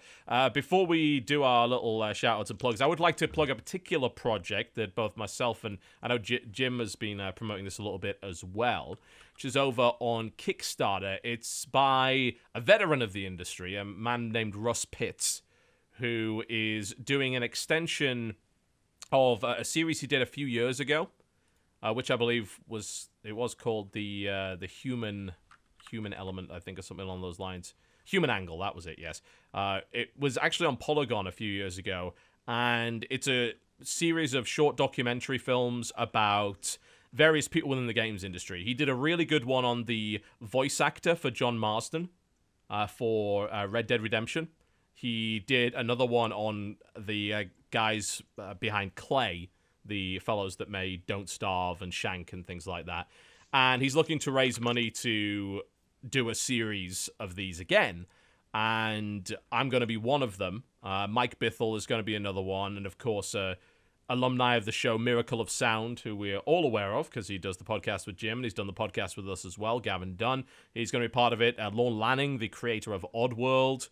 So there's going to be some really... No Jim Sterling one, though. No, not yet. Not yet. That's a stretch goal, right? He's also going to be doing one with John Romero, as in, you know, the Doom guy that everybody knows. That's going to be exciting. There's some really good stuff on YouTube if you want to check out his previous work. If you look up Human Angle, there's some really great stuff. The John Marston episode in particular is really, really awesome. It's well filmed, really cool stories. And if you want to check that out on Kickstarter, you can. I'm putting a link in the description below this video on YouTube.